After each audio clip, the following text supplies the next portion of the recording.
नमस्कार,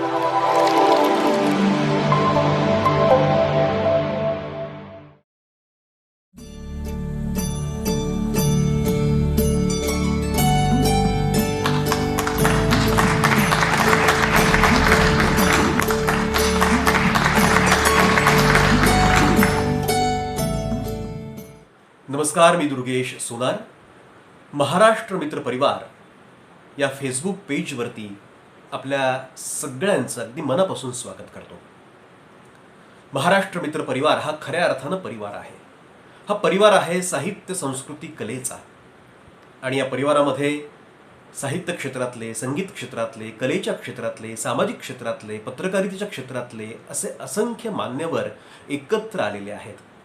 आणि समाज माध्यमावरती, मग तो व्हॉट्सॲपचा ग्रुप असेल किंवा फेसबुक पेज असेल, या माध्यमातून हे सगळे मान्यवर या ग्रुपवरती सक्रिय असतात. आपली ज्या काही वेगवेगळी मतं आहेत, आपल्या कलाकृती आहेत, त्याचं ते शेअरिंग करत असतात.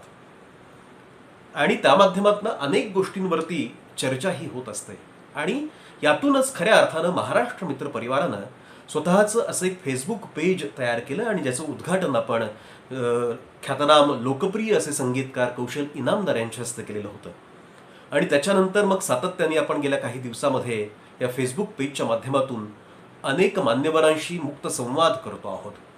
मग त्याच्यामध्ये ज्येष्ठ कवी प्राध्यापक इंद्रजित भालेराव असतील, कुटुंब रंगलय काव्याच्या माध्यमातून घराघरात पोहोचलेले काव्यदूत विसूभाऊ बापट असतील, पत्रकारितेच्या क्षेत्रात ज्यांनी स्वतःचं नाव उज्ज्वल केलेलं आहे असे प्रवीण बर्दापूरकर असतील, किंवा संस्कृत साहित्यावरती ज्यांचा अभ्यास आहे अशा डॉक्टर मंजुषा कुलकर्णी असतील. अशा अनेक मान्यवरांशी आपण या फेसबुक पेजच्या माध्यमातून लाईव्ह संवाद, मुक्त संवाद केलेला आहे. आणि हे सगळं घडवून आणणारी जी महाराष्ट्र मित्र परिवाराची जी टीम आहे किंवा हे फेसबुक पेजचं जे संपादक मंडळ आहे, याची खऱ्या अर्थानं मोड बांधली ते प्रशांत गौतम यांनी. आणि या सगळ्या चमूमध्ये मग आमचे मित्र ऋतुराज पत्की असतील, धनंजय कुलकर्णी असतील, कवयित्री प्रिया धारूरकर असतील, ज्येष्ठ कवयित्री रंजन कंधारकर असतील, किंवा मंजिरी तिक्का असतील. या सगळ्यांनी एकत्र येऊन वेगवेगळ्या स्वरूपाचे चांगले कार्यक्रम, दर्जेदार कार्यक्रम या लाईव्ह स्वरूपामध्ये आपल्यापर्यंत पोहोचवावेत यासाठी प्रयत्न सुरू केले. आणि त्यातूनच आजचा हा कार्यक्रम आता साकार होतो आहे, तुमच्या समोर येतो आहे. आनंद आहे की ज्यांना अख्खा महाराष्ट्र दिलखुलास व्यक्तिमत्व म्हणून ओळखतो आणि ज्यांच्या अमोघ अशा वक्तृत्व शैलीतून वय वादळ विजांचं पेलण्याची क्षमता ज्यांच्यामध्ये निर्माण होते, श्रोत्यांमध्ये निर्माण होते, असे ज्येष्ठ साहित्यिक, कवी, व्याख्याते, गीतकार प्राध्यापक प्रवीण दवणे हे आज आपल्याशी संवाद साधणार आहेत. आणि हा संवाद जो आहे हा थेट संवाद आहे. हा थेट संवाद त्यांच्याशी साधणार आहेत आमचे स्नेही ऋतुराज पत्की. प्रवीण दवणेंचा परिचय वेगळा काय करून द्यायचा. दवणे सर हे गेली 35 वर्ष जवळजवळ साहित्य क्षेत्रामध्ये मुसाफिरी करतायत. आणि या मग कविता असेल, चित्रपट गीतलेखन असेल, ललित साहित्य असेल, बालसाहित्य असेल, किंवा वक्तृत्व, व्याख्यानं असतील, अशा वेगवेगळ्या माध्यमातून प्राध्यापक प्रवीण दवणे हे रसिकांसमोर सातत्याने येत आलेले आहेत. आणि प्रत्येक वेळी त्यांची जी मांडणी असते त्या मांडणीतून त्यांचं जे व्यक्तिमत्व आहे, त्यांचे जे विचार आहेत ते आपल्यापर्यंत पोहोचत आलेले आहेत. काही वानगी दाखल फक्त पुस्तकांची नावं घेतो म्हणजे तुमच्या लक्षात येईल की प्रवीण दवणे सरांचा साहित्याचा जो एकूण आवाका आहे तो किती मोठा आहे. ज्या पद्धतीने आकाशामध्ये इंद्रधनुष्य असतं आणि त्या इंद्रधनुष्यामध्ये 7 रंग असतात, तसे साहित्याचे 7 रंग प्रवीण दवणे यांच्या लेखणीतून साकारल्याचं आपल्याला दिसतं. मग ते सावर रे असेल, थेंबातलं आभाळ असेल, वय वादळ विजांचं असेल, रे जीवनासारखा संग्रह असेल, मैत्रबन, दिलखुलास किंवा स्पर्शगंध, ही त्यांची काही पुस्तकं आहेत जी ललित लेखांची आहेत. किंवा मग कवितेचा जर विचार करायचा झाला तर कवितेमध्ये रंगमेघ आहे, ध्यानस्थ आहे, हे शहरा नावाचा कविता संग्रह सरांचा अतिशय गाजलेला नावाजलेला कविता संग्रह आहे, गंधखुणा आहे, रुजवात आहे, किंवा अर्थाचं लेणं आहे. असे कविता संग्रह सुद्धा प्रवीण दवणे सरांचे प्रसिद्ध झालेले आहेत, प्रकाशित झालेले आहेत. आणि या माध्यमातून रसिकांनी अक्षरशः त्यांना डोक्यावर पण घेतलेलं आहे. रसिकांच्या मनामध्ये त्यांनी अधिराज्य गाजवलेलं आहे. आणि मग गीतकार म्हणून सुद्धा त्यांनी आपला ठसा उमटवलाय. मग ते दे दणादण सारखा चित्रपट असेल, थरथराट सारखा चित्रपट असेल, किंवा सिंधुताई सपकाळ सारखा चित्रपट असेल, आयडियाची कल्पना सारखा किंवा आम्ही सातपुते सारखा चित्रपट असेल, अशा अनेक चित्रपटांची गाणी सुद्धा प्रवीण दवणे सरांनी लिहिलेली आहेत. त्यामुळं असं सर्व क्षेत्रामध्ये मुसाफिरी करणारं व्यक्तिमत्व आज आपल्याशी गप्पा मारणार आहे. आणि सरांनी जो विषय या संपूर्ण कार्यक्रमाला किंवा या मुलाखतीला जो शीर्षक त्यांनी जे दिलेलं आहे ते अत्यंत सार्थ असं शीर्षक आहे. ते आहे सृजनाची आनंद यात्रा. खऱ्या अर्थानं ही सृजनाची आनंद यात्रा आहे. कोणताही साहित्यिक, कोणताही लेखक की जो नवनिर्मिती करतो तो सृजनाचा उपासक असतो. आणि त्याची जी एकूण आनंद यात्रा आहे, सगळा जो प्रवास आहे तो कसा आहे तो त्यांच्या शब्दातनं आपल्यासमोर उलगडत जाणार आहे. खरं म्हणजे प्रवीण दवणे सर स्वतः त्यांच्याच एका कवितेमध्ये असं म्हणतात की कविता नंतर फुलते, कविता नंतर फुलते, आधी आपण फुलून यावे लागते. गाणे नंतर जुळते, आधी आपण गाणे व्हावे लागते. तेव्हा कविता फुलून येण्यासाठी स्वतः फुलून येणं, उमलून येणं आणि उमलत उमलत फुलत फुलत इतरांना गंध देत जाणं, असा सगळा जो साहित्य प्रवास प्रवीण दवणे सरांचा आहे तो आपल्याला अनुभवायला मिळणार आहे. आता तुमच्या आणि या कार्यक्रमाच्या मध्ये फारसा वेळ न दवडता मी विनंती करणार आहे माझे स्नेही ऋतुराज पत्की यांना की त्यांनी प्रवीण दवणे सरांना बोलतं करावं. धन्यवाद. धन्यवाद दुर्गेशजी. नमस्कार मित्रांनो. महाराष्ट्र मित्र परिवार समूहातर्फे मी ऋतुराज तुम्हा सर्वांचं आजच्या स्वातंत्र्य दिन विशेष सृजनाची आनंद यात्रा या कार्यक्रमात मनापासून स्वागत करतो आणि त्याबरोबरच आपण सर्वांना आजच्या स्वातंत्र्य दिनाच्या खूप खूप शुभेच्छा देतो. मित्रांनो, आजच्या आपल्या या विशेष कार्यक्रमात एक शब्दप्रभू मराठी साहित्यिक आपल्या सगळ्यांच्या भेटीला आले आहे, ज्यांच्या शब्दसरितेचा प्रवाह आपल्या सगळ्यांच्या आयुष्यात आनंदाचे अगणित तुषार फुलवत आलेला आहे.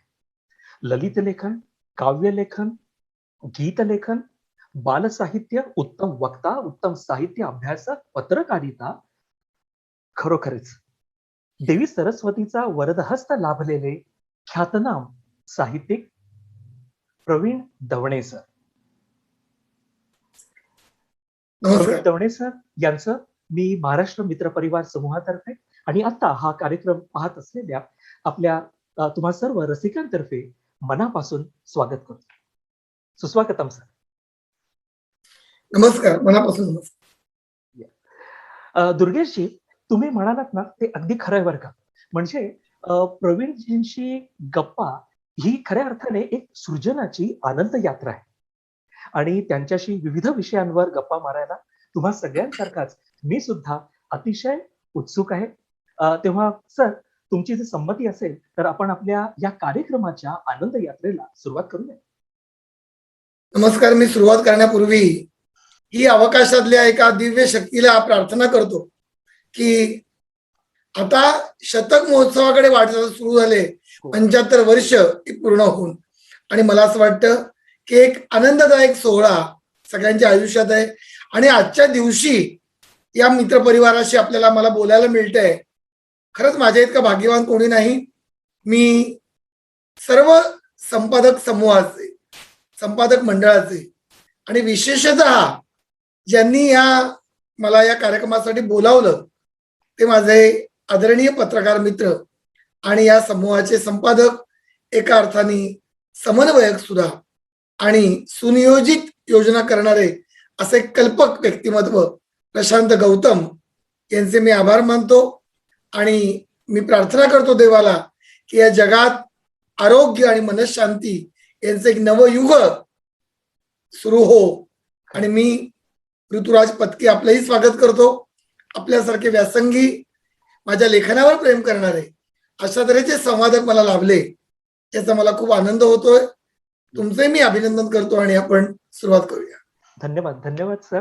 आणि खऱ्या अर्थाने तुम्हाला सांगतो, की तुम्ही स्वतःला भाग्यवान मानणं हा तुमच्या मनाचा मोठेपणा आहे. कारण खरं तर महाराष्ट्र मित्र परिवार समूह हा खूप भाग्यवान आहे, की आजच्या या इतक्या छान दिवशी आम्हाला तुम्ही वक्ता म्हणून लाभलेले आहात. सर खरं तसं पाहिलं ना, तर काव्यलेखन, गीतलेखनाव्यतिरिक्त सुद्धा तुमचं फार मोठं लेखन कार्य. पण माझ्यासारखे जे साहित्य रसिक आहेत, त्यांच्या सगळ्यांसाठी तुम्ही कवी किंवा गीतकार म्हणून आमचे अतिशय लाडके असे साहित्यिक आहात, असे व्यक्तिमत्व आहात. तर ह्याच मुद्द्यावर आपण आपल्या या आनंद यात्रेची सुरुवात करूया. तर गीतलेखन तुम्ही खूप मोठ्या प्रमाणावर केलेलं आहे. खूप वेगवेगळ्या चित्रपटांमध्ये केलेलं आहे. कविता आणि गीत याच्यातला सर मूलभूत फरक असा काय असतो? आणि कवितेचं गीत होण्याची जी प्रक्रिया आहे, म्हणजे जी सृजनाची आनंद यात्रा आहे, ती नेमकी कशी असते? हे आम्हाला तुमच्याकडून सर जाणून घ्यायचं. ऋतुराज, एकाच प्रश्नामध्ये तुम्ही अनेक प्रश्नांचं किंवा कुतूहलांचं छानपैकी त्याच्यामध्ये तुम्ही गुंफणटी केलेली आहे. मुळामध्ये मी सांगू इच्छितो की कविता आणि गीत असं जे एक वेगळं मानलं जातं त्यामध्ये एका सामाजिक अज्ञानाचा भाग आहे.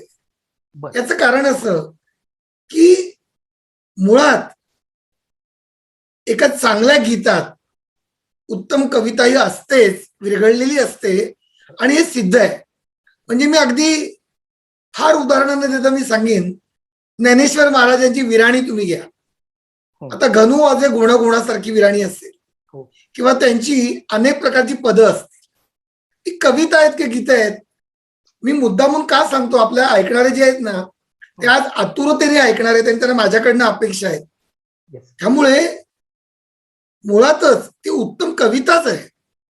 आता तुम्ही म्हणाल एकदम ज्ञानेश्वरांचं उदाहरण घेता, संत तुकारामांचं घेता, इतकं मागे का जाता? अलीकडची उदाहरणं घेऊ आपण.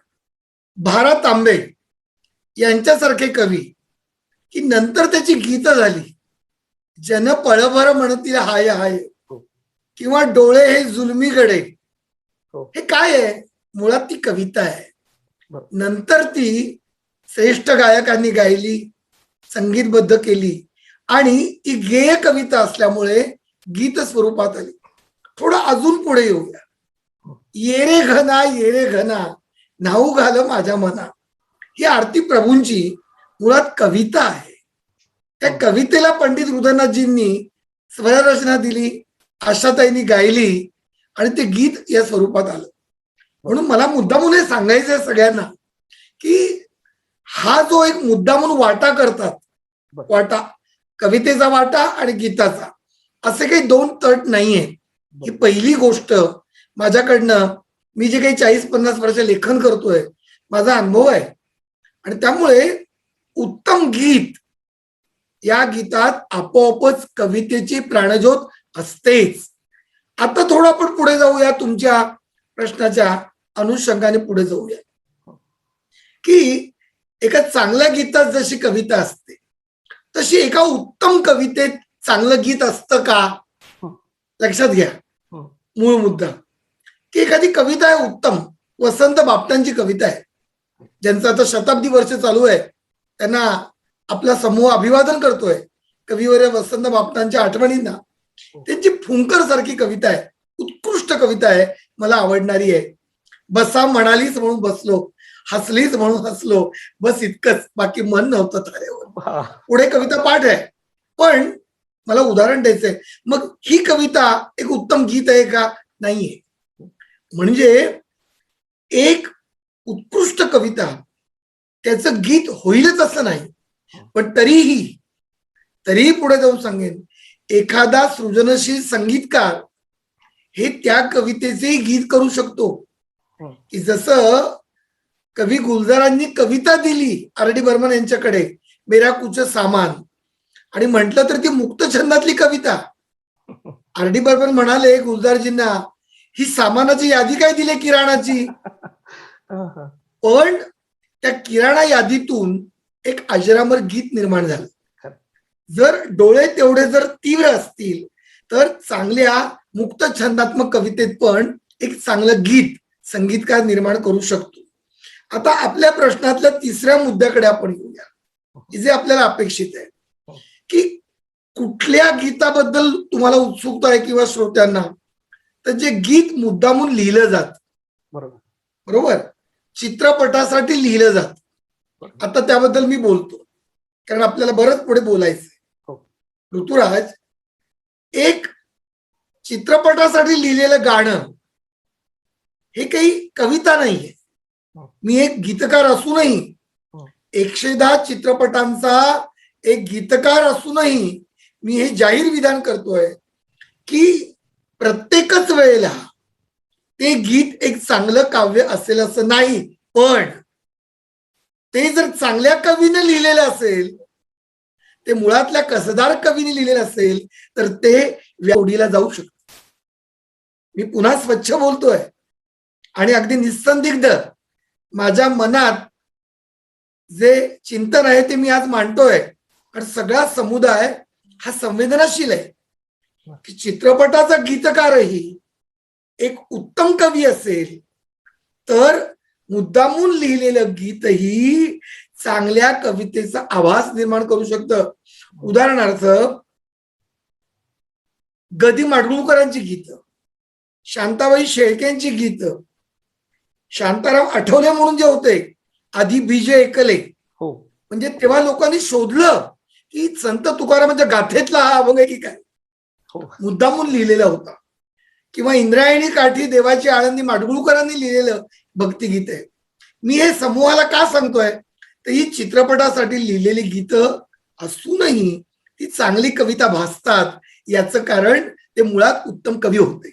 या ठिकाणी मी मुद्दामून सांगेन की ज्याचा उपयोग आपल्या ऐकणाऱ्या कवींना, गीतकारांना होईल, की आशा भोसलेंसारखी एखादी श्रेष्ठ गायिका की ज्यांनी अनेक डिस्को गाणी गायली, अगदी थिरकवून टाकणारी, दम मारो दम पासून ते अगदी चिकार गाणी गायली, पण ती गाणी पण श्रवणीय वाचली. याचं कारण जीवलगा राहिले दूर घर माझे गाणाऱ्या आशाताई आत होत्या. म्हणजे मुक्तपणे गाणाऱ्या गायिकेला सुद्धा अभिजात संगीताची आणि गायकीची जोड असेल तर ते चित्रपटासाठी गायलेलं गाणं सुद्धा हे तितक्या तोडीला जातं. म्हणून पुढे जाऊन मी सांगेन की चित्रपट गीताचा गीतकार हा सुद्धा जर मुळात अभिजात कवी असेल तर त्याची गीत रचना ही चांगल्या कवितेच्या तोडीला जाऊ शकते. जाते की नाही हा सापेक्ष भाग आहे. एक एक गाणं घेऊन बघावं लागेल, त्याला वेळ नाहीये. आणि मी काही माझ्याच बद्दल बोलतो असं नाही, आणि हे समर्थन तर मी करतच नाही.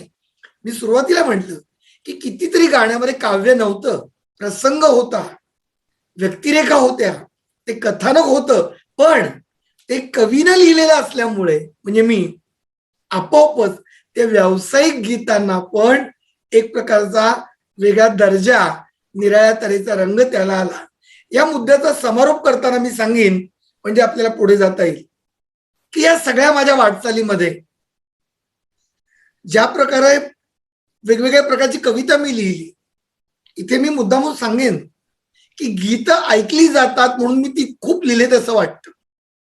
मुळात मी आधी कविता लिहिल्या. माझ्या कविता संग्रहामध्ये सरासरी जर 100 कविता असतील तर जवळजवळ 1000-1200 मी कविता लिहिल्या. त्यामुळे कविता मी अधिक लिहिल्या. मी नम्रपणे सांगू इच्छितो, गैरसमज करू नका, माझी जवळजवळ 80 पुस्तके ललित गद्याची आहेत. म्हणजे एका पुस्तकात जर 30 लेख असतील, ललित लेख, वैचारिक लेख, तर तितके गुणिले 80 करा. हेही माझं वेगळं लेखन आहे. पण होतं काय माहितीये का, वाचणाऱ्यांची संख्या कमी असते, ऐकणाऱ्यांची अधिक आहे. गाणं पॉप्युलर होतं, कविता ही रुजवावी लागते.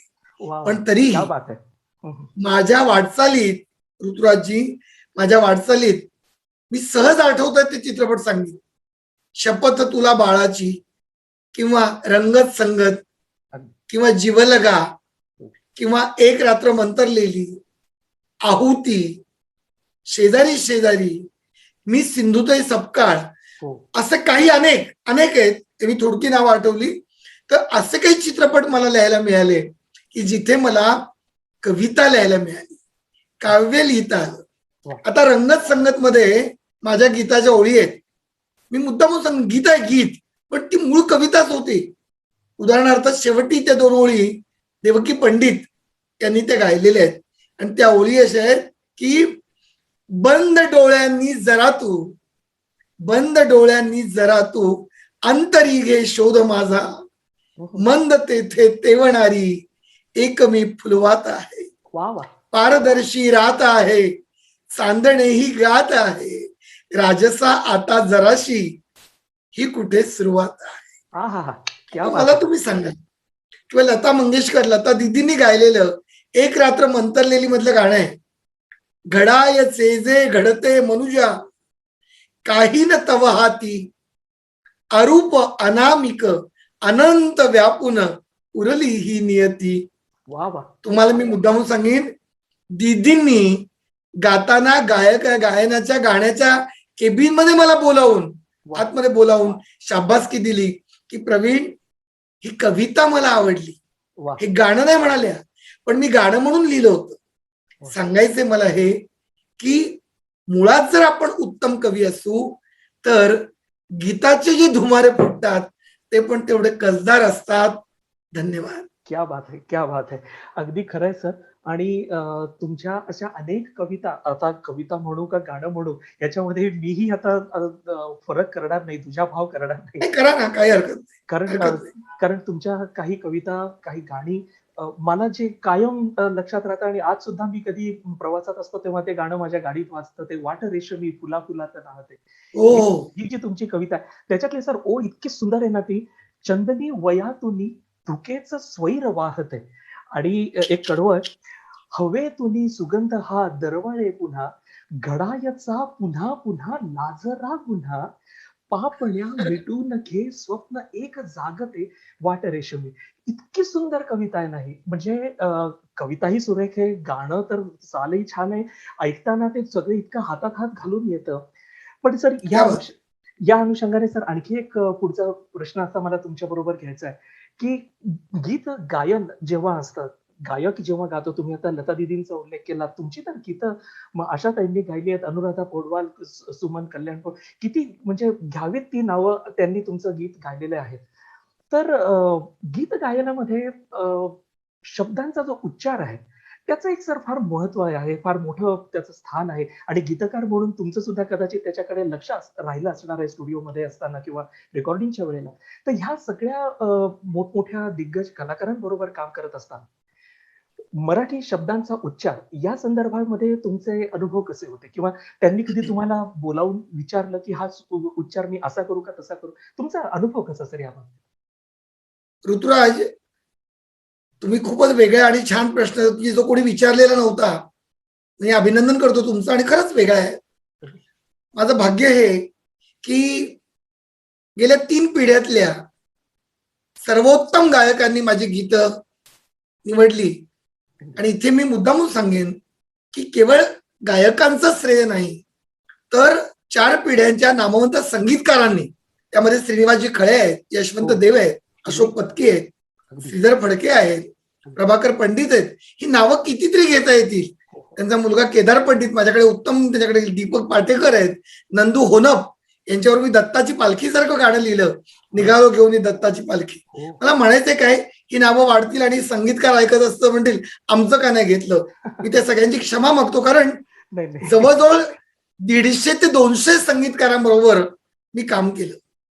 पण ज्यांना कविता समजते, जे केवळ मानधनासाठी येत नाहीत, जे कलाकृतीसाठी येतात, अशा गायकांनी आणि संगीतकारांनी खरोखर त्यांना श्रेय आहे की त्यांनी माझ्या गीतांची आणि गीतांच्या मधल्या कवितेची अक्षरशः ज्याला आपण म्हणू की सोनं केलं त्या गीताचं, असं आपल्याला म्हणता येईल, आनंद दिला.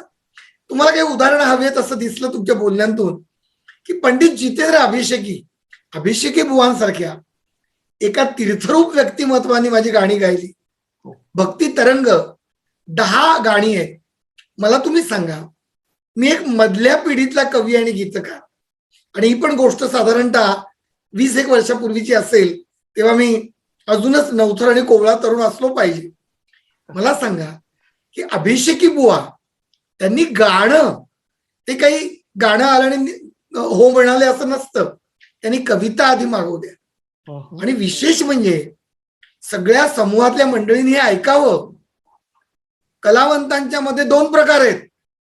एक नामवंत कलावंत असतात आणि एक थोर नामवंत असतात. प्रतिभेनी नामवंत होणारे काही असतात ऋतुराज, आणि काही साधनेनी नामवंत असतात. वा. साधनेनी नामवंत जे आहेत त्यांच्याकडे मला खूप संधी मिळाली. हे मुद्दामून ऐकायला आवडेल. अभिषेकी बुवांनी मला आणि नंदू होदप यांना त्यांच्या घरी बोलावलं.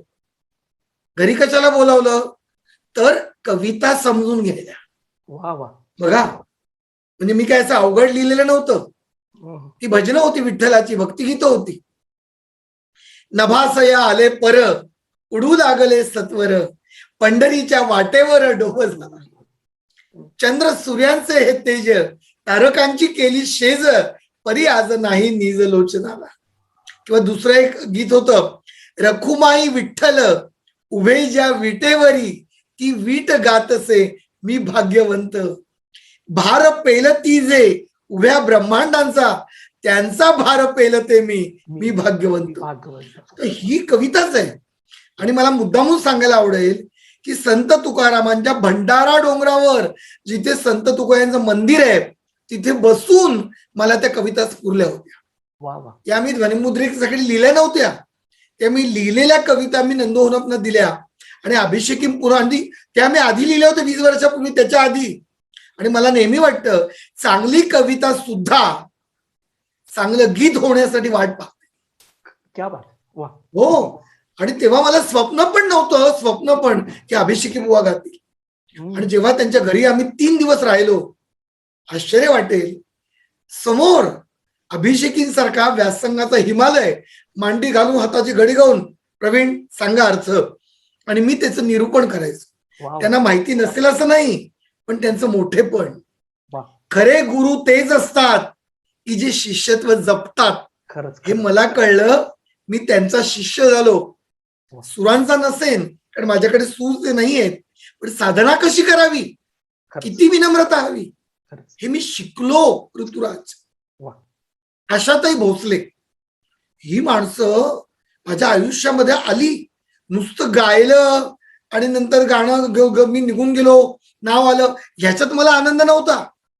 मला आश्चर्य वाटेल, आज आपल्या मित्रपरिवाराशी मी हे सांगतोय मुद्दामून, आणि ते सगळेजण थक्क होऊन ऐकतायत.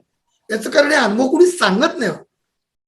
मी केवळ यांचं गाणं ध्वनिमुद्रण होताना पाहत नसे, तर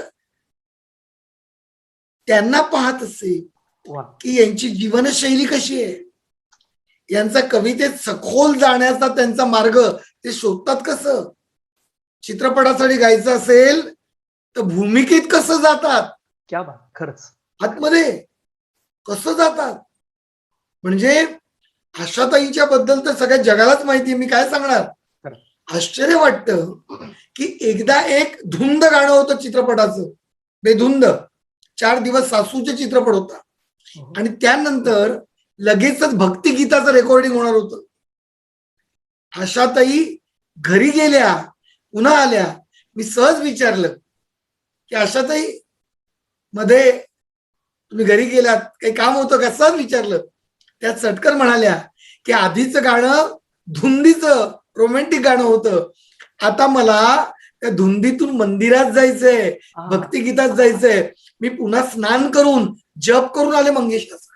क्या बात. आता कदाचित ऐकणारा नाही, भाबडं वाटेल, वाटू द्या, पण ही माणसं मी पाहिली. म्हणजे एकदा माझ्या बरोबर एका दुसऱ्या कवी गीतकाराचं गाणं रेकॉर्डिंग होतं, ध्वनिमुद्रण, आणि त्यांनी शब्द लिहिले होते. बीर बीर बीर बीर घेत भरारी, पाखरांना उद्देशून, बीर बीर बीर बीर घेत भरारी, गोफणीचं गाणं होतं. आणि त्या गायला आल्या. त्यानंतर माझं गाणं होतं, मी बसलो होतो. तुम्ही विचारलं की शब्दांकडे कसं बघतात ही माणसं.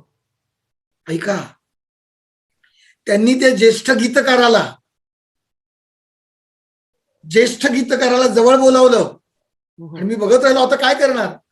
आणि त्या म्हणाल्या काय हो, बिरबिर शब्द ऱ्हस्व आहे का दीर्घ आहे. ते म्हणाले की ऱ्हस्व आहे. मग भीर भीर कसं काय. आणि जर पाखरं भरारी घेत आहेत तर ती भिरभिरणार कशी. गोफण करणारी बाई गोफणीतून दगड सोडल्यावर पंखाने ती उडून जाणार ना. मग भरारी कधी भिरभिरत नाही. मला वेगळे शब्द लिहून द्या तर मी गाते. क्या बात, क्या बात. ऋतुराजजी, हे मी पाहिलंय. माझा छकुला चित्रपटाच्या वेळेला स्वरसर्वातली लता दिदींनी त्याचं जे शीर्षक गीत आहे ते गायलं. माझा छकुला माझ्या सोनुल्या. ते मुलांच्या मध्ये आणि सगळ्यात रसिकांना ते आवडलं. ते ध्वनिमुद्रिकेतून लागतं. ते आईचं गाणं आहे. आई मुलाला लाड करताना म्हणते किती करशी खोड्या भारी म्हणे खट्याळ दुनिया सारी. आता काव्य नाहीये, मी कवी असून बोलतोय. हे गीतकाराचं लेखन आहे. पण तिथे कवी नकोच होता, तिथे रचना हवी होती. कारण तिथे आई आणि मूल यांचं नातं खेळीमेळीत रंगवायचं. मी जर काव्य लिहून दिलं असतं तर महेशजी कोठारेंनी ते स्वीकारलं नसतं. तिथे प्रसंगासाठी गाणं होतं. चालीवर लिहिलं मी अनिल मोल्यांच्या बरोबर. डा डा डा डा डा डा डा डा डा डा डा डा डा डा किती करशी खोड्या भारी म्हणे हसेल दुनिया सारी. असं मी चालीवर लिहून दिलं आणि ते गाणं मी लिहिलं चालीवर. आणि लता दिदी गाणार कळल्यावर केवढा आनंद झाला. पुढे ऐका. दिदींनी मला ध्वनिमुद्रण थांबवून विचारलं, आतमध्ये बोलावलं. छाती दडदडायला लागली. म्हटलं दिदींना आपला एखादा शब्द आवडला नाही का. काय झालं. त्या त्यांच्या कोवळ्या स्वरात म्हणाल्या, हळव्या वासंतिक स्वरात, प्रवीण, आई मुलाचे लाड करते ना तर ती त्याचे लाड करेल, गालगुच्छ घेईल. मग एक अक्षर जर आपण त्याच्यामध्ये जर ऍड केलं तर. म्हटलं दिदी कुठलं. तुम्ही लिहिलंय कसं हसतो चिमणा. मी असं म्हंटल तर कसं हसतो ग चिमणा, ग टाकू का. तुम्हाला सांगू ऋतुराजजी की तो ग त्या ठिकाणी आल्यामुळे म्हटलं दिदी म्हटलं त्यामुळे काय होईल. त्या म्हणाल्या आईला मुलाला आणखीन जवळ घेऊन लाड करता येईल. माझे डोळे आनंदाने भरले हो. आत्ताही भरतात. अगदी खरंच. विचार करा की ज्यांनी महाकवींची गीतं गायली, ज्यांनी भगवद्गीतेपासून ज्ञानेश्वरांची गीतं गायली, त्यांनी माझ्यासारख्या एका पूर्ण नव्या आणि त्यांच्या दृष्टीने चिमुकला मुलगाच असलेल्या एका कवीला बोलवावं आणि परवानगी घेऊन हा ग असू दे. आणि मग मी त्याला म्हटलं दीदी एरवी ग ची बाधा होते पण तुम्ही ग टाकल्यामुळे ग ची राधा झाली. क्या बात आहे. आणि त्यांनी इतकी दाद दिली. आणि मला सगळ्या श्रोत्यांना ही आठवण सांगायची आहे की त्यांच्या जोडीला मुलाच्या आवाजासाठी त्यांची लाडकी भाची राधा मंगेशकर या त्यांनी गायलेलं आहे. त्या अर्थाने पण गची राधा झाली. त्याचा अर्थ ही मजा येते. ध्वनिमुद्रणाच्या इतक्या गमती आहेत. पाऊस पहिला जणू कानूला हे माझं गाणं पावसाळ्यात लागतंच आणि सगळ्यात ध्वनिमुद्रिकेत. त्यामध्ये मी लिहिलं होतं रंग निळा हा अंधाराला. उषाताई मंगेशकरांनी मला सांगितलं रेकॉर्डिंगच्या वेळेला, त्यावेळेला गाणं म्हणजे डबिंग होत नसे, सगळी वाद्य बरोबर असत. तेव्हा थांबल्यावर सगळे थांबत. उषाताई म्हणाल्या रंग निळा हा च्या ऐवजी काहीतरी मला 3 अक्षरी शब्द पाहिजे, वाटोळा. आणि अंधाराला रंग निळाच पाहिजे कारण कृष्णाचा रंग निळा आहे. आता माझी पंचायत. पुन्हा बघा कवीची प्रतिभा गीतकाराकडे असेल दोघे कसे भेटतात, आतमध्ये भेटतात, मेंदूत, हृदयात. मी त्यांना म्हटलं रंग निलायम कसा वाटतो, मुलायम सारखा. त्या म्हणाला की मला 3 अक्षरी पाहिजे आणि शेवटचं अक्षर आकारांत पाहिजे, मला तो लांबवायचा आहे. त्यामुळे म आहे, अकार नको, आकार पाहिजे. म्हटलं काय करायचं. ते म्हणाले की तुम्ही लिहिले पाऊस पहिला जणू कानूला. कानूला सारखं द्या शब्द. आणि मी लगेच म्हटलं उषाताई निळूला शब्द कसा आहे. आणि त्या इतक्या खुश झाल्या. आणि मग ध्वनिमुद्रिकेत ते तुम्हाला ऐकायला मिळेल रंग निळूला अंधाराला. आ गंध लाभला गंधार आला. ऋतुराजजी, मला तुम्ही सांगा की ध्वनिमुद्रणातल्या या काचे पलीकडच्या गप्पा आहेत ना, खरंच. त्या खऱ्या सृजनाची आनंद यात्रा आहे, खरंय, खरंय, आनंदाची यात्रा. खरंय. आणि त्यावेळेला मी सगळ्या कवी गीतकारांना लेखकांना प्रार्थना करीन, विनंती करीन की तुम्ही असे झापडबंद कप्पे कोणी जर टाकत असतील तर तुम्ही ते मानू नका. तुम्हाला जे सुचेल, तुम्हाला जे स्फुरेल, तुमच्यातून जे उगवेल ते उगवू द्या. वा. तुम्ही कोणीतरी म्हणताय म्हणून, कोणीतरी अधोरेखित, कोणीतरी खूप जाड भिंगाचा चष्मा असलेला, कोणीतरी एक तुम्हाला कानात काहीतरी घालतोय, नको ते विचार. तुम्ही पूर्वग्रह दूषित होऊ नका. मी झालो नाही. मी फार नामवंत मंडळींना जवळून पाहिलं. मी मला हवं ते लिहित गेलो, बोलत गेलो, आणि म्हणून तर तुम्ही मला बोलवलं ना. अरे, उत्तर लांबलं असेल पण रेंगाळलं नाही. तर अजिबात. तुमचा प्रश्न छान होता. धन्यवाद. अरे वा. सर, तुमच्या ह्या उत्तरामधून पर्टिक्युलर विशेषतः तुम्ही अभिषेकी बुवांचं उदाहरण दिलं आणि इतर गायकांचं जे उदाहरण दिलं, मला वाटतं आत्ताचा कार्यक्रम बघत असलेले जे संगीत साधक आहेत, संगीताचा अभ्यास करणारे जे लोक आहेत, त्यांच्यासाठी ही एक खूप छान शिकवण आता तुमच्याकडनं मिळाली की तुम्ही फक्त स्वरांचा रियाज करू नका, तुम्ही शब्दांचाही रियाज करा. कारण शब्दांचा रियाज चालू राहिला तर तुम्हाला त्याला स्वरांची पालखी देता येईल आणि मग हे एक सुंदर गाणं आपल्या समोर ते आणू शकतील आम्हाला रसिकांसमोर. क्या बात आहे, क्या बात आहे ऋतुराजी, वा वा. आता सर, पण अशी एक आता वाचन हा जो भाग आहे, म्हणजे आपण जेव्हा म्हणतो की आपला भाषेचा अभ्यास पाहिजे तर अर्थातच तो अभ्यास हा वाचनापासून सुरू होतो. पण आता वाचनाच्या बाबतीत सर थोडासा समस्या अशी निर्माण झालेली आहे आजच्या या सोशल मीडियामुळे की आम्हाला सगळ्याच गोष्टी फार संक्षिप्त रूपामध्ये हव्या असतात. मग ह्या अशा स्वरूपामध्ये वाचन संस्कृती सर टिकावी कशी, किंवा ही वाचन संस्कृती वाढवायची कशी, तुम्ही काय सांगाल याबाबत? खरं म्हणजे केवळ लेखनासाठीच वाचनाची गरज आहे हे मत मला मान्य नाही. कारण वाचन, श्रवण, मनन, चिंतन हे समृद्ध जगण्यासाठी आवश्यक आहे. वा वा. मुळात ज्याला समृद्ध जगायचंय, कसं आहे, दोन प्रकारची माणसं समाजामध्ये असतात. एक म्हणजे डोंगरावरून दगड दगड गडगडावा आणि तो खाली आपटावा, तसं गडगडत ते मृत्यूपर्यंत जात. आणि दुसऱ्या प्रकारची माणसं आहेत ती आपल्या आयुष्याला एक वेगळा अर्थ देतात, त्या दगडाचं रूपांतर एका कोरीव कातीव शिल्पात करतात. क्या बात. त्यामुळे गडगडून मरेपर्यंत जायचंय का तुम्हाला शिखरावर जाऊन शिल्प कोरायचंय हे ठरवायला पाहिजे. आणि त्यामुळे केवळ लेखन म्हणून नाही, हे डोक्यातूनच काढून टाकलं पाहिजे सगळ्यांनी. कवींनी आणि लेखकांनी वाचावं आणि बाकीच्यांनी काय करावं. माझ्या तर मुसाफिरीत मला कळलंय की कितीतरी बँकेचे अधिकारी, उत्तम कंडक्टर, पोस्टमन, अतिशय चांगले भाजी विक्रेते हे उत्कृष्ट वाचक आहेत. ते लिहित पण नसतील पण ते समृद्ध आहेत.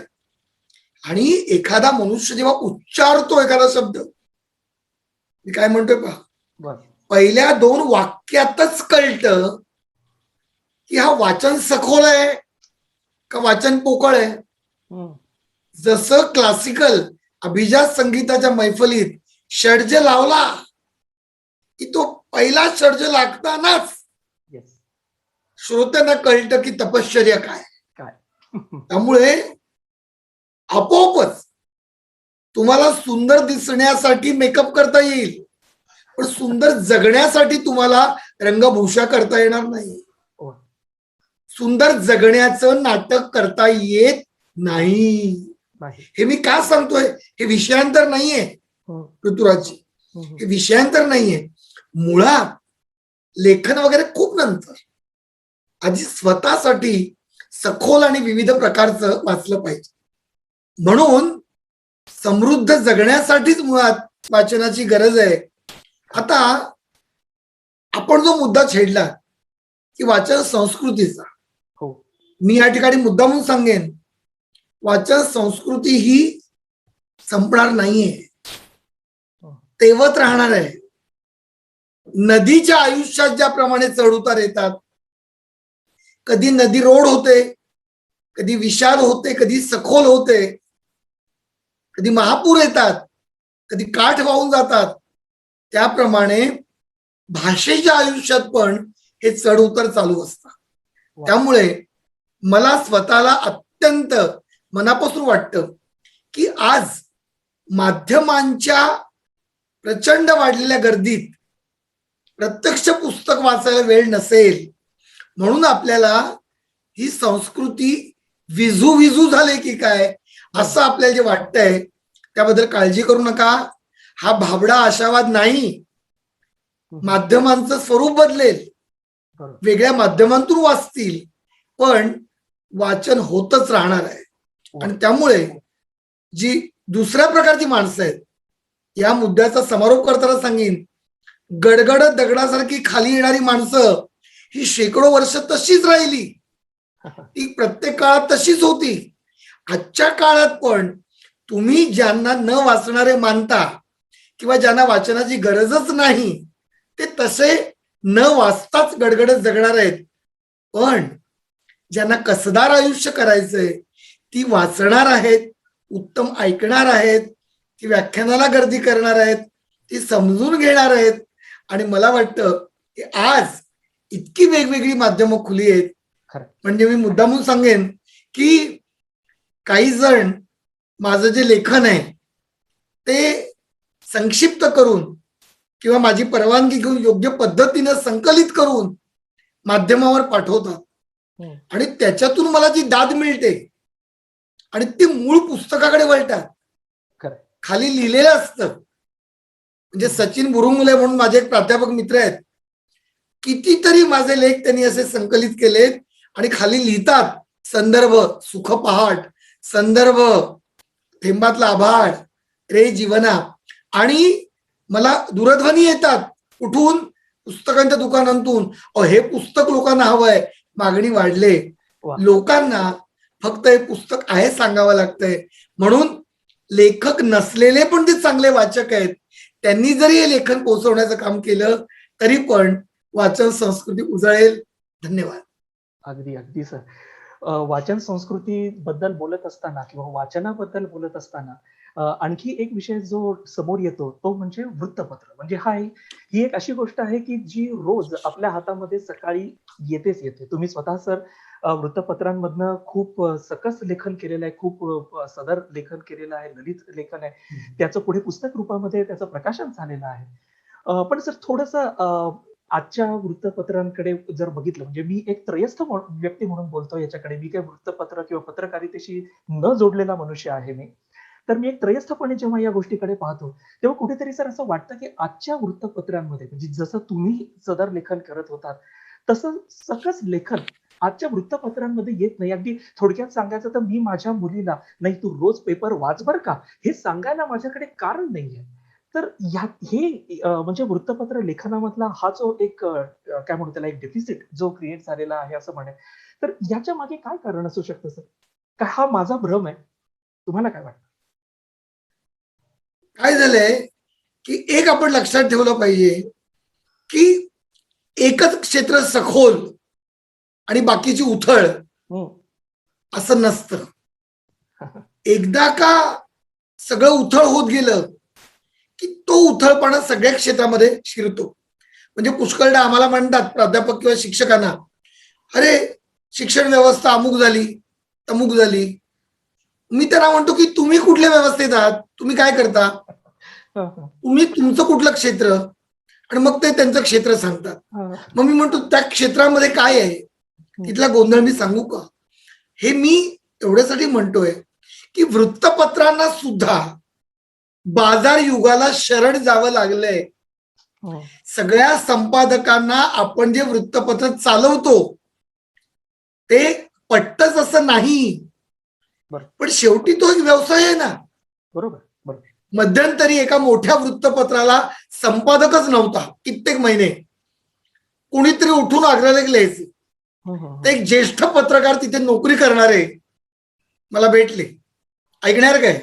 मी त्यांना विचारलं, मोठं आहेत ते, नाम मोठं आहे त्यांचं आणि उत्तम लेखक आहेत, अतिशय उत्तम लेखक आहेत.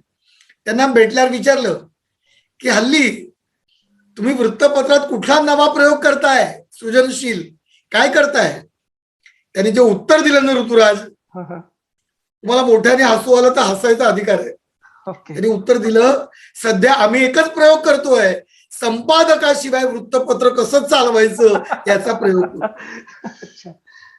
आता याच्यामधल्या गमतीमध्ये गंभीरपणा काय आहे की चालू शकतं हल्ली हे जे चालढकल चालले त्याला हे आहे, त्यांचा नाईलाज आहे. पूर्वी मुक्तपणे संपादक काम करत असत, म्हणजे फार पूर्वी पण नको, अगदी 25 वर्षापूर्वीपर्यंत. म्हणजे मी तर फार मोठ्या मोठ्या संपादकांबरोबर लेखन केलं त्यांच्या शुभेच्छेने. म्हणजे मी नावच घेतलं तर अरुण टिकेकर, कुमार केतकर, वसुंधरा पेंडसे नाईक, विद्याधरजी गोखले, अशा संपादकांबरोबर मला ते वृत्तपत्राचे संपादक असताना मला लिहायची संधी मिळाली. ही नावं केवढी मोठी आहेत. महाराष्ट्र टाइम्स मध्ये गोविंदराव तळवलकर असताना माझं सदर लेखन होतं. नुसतं तळवलकरांना दुरून बघणं हा पण एक संस्कार होता ना. खरंच मला सांगायचं हे की सारखं तेव्हा आणि आज, तेव्हा आणि आज सारखी डोक्याला एक कटकट आणि बुणबुण करण्यात अर्थ नाही. सारखं आपलं आजी चांगली भाकरी करायची, पणजी चांगला लाडू करायची, पण मग बायकोन आणि मुलीने केलेल्या पिझ्झाचं काय असं नाही. मला म्हणायचंय हे की तो पिझ्झा तरी उत्तम करते का, तो आजचा केक तरी कसदार करते का. त्यामुळे सतत तुलना करून मागचं तेवढं चांगलं असं मी मानत नाही. बरोबर. अलीकडे पण प्राप्त परिस्थितीमध्ये बरेचसे संपादक सगळ्या तऱ्हेची बंधनं असूनही, आणि ती बंधनं किती आहेत, इतक्या हजार रुपयाची जाहिरात आली नाही तर काय करायचं हा त्यांना प्रश्न असतो. त्यांना ते फार कंपल्शन झालंय का, काही ठिकाणी झालंय ते.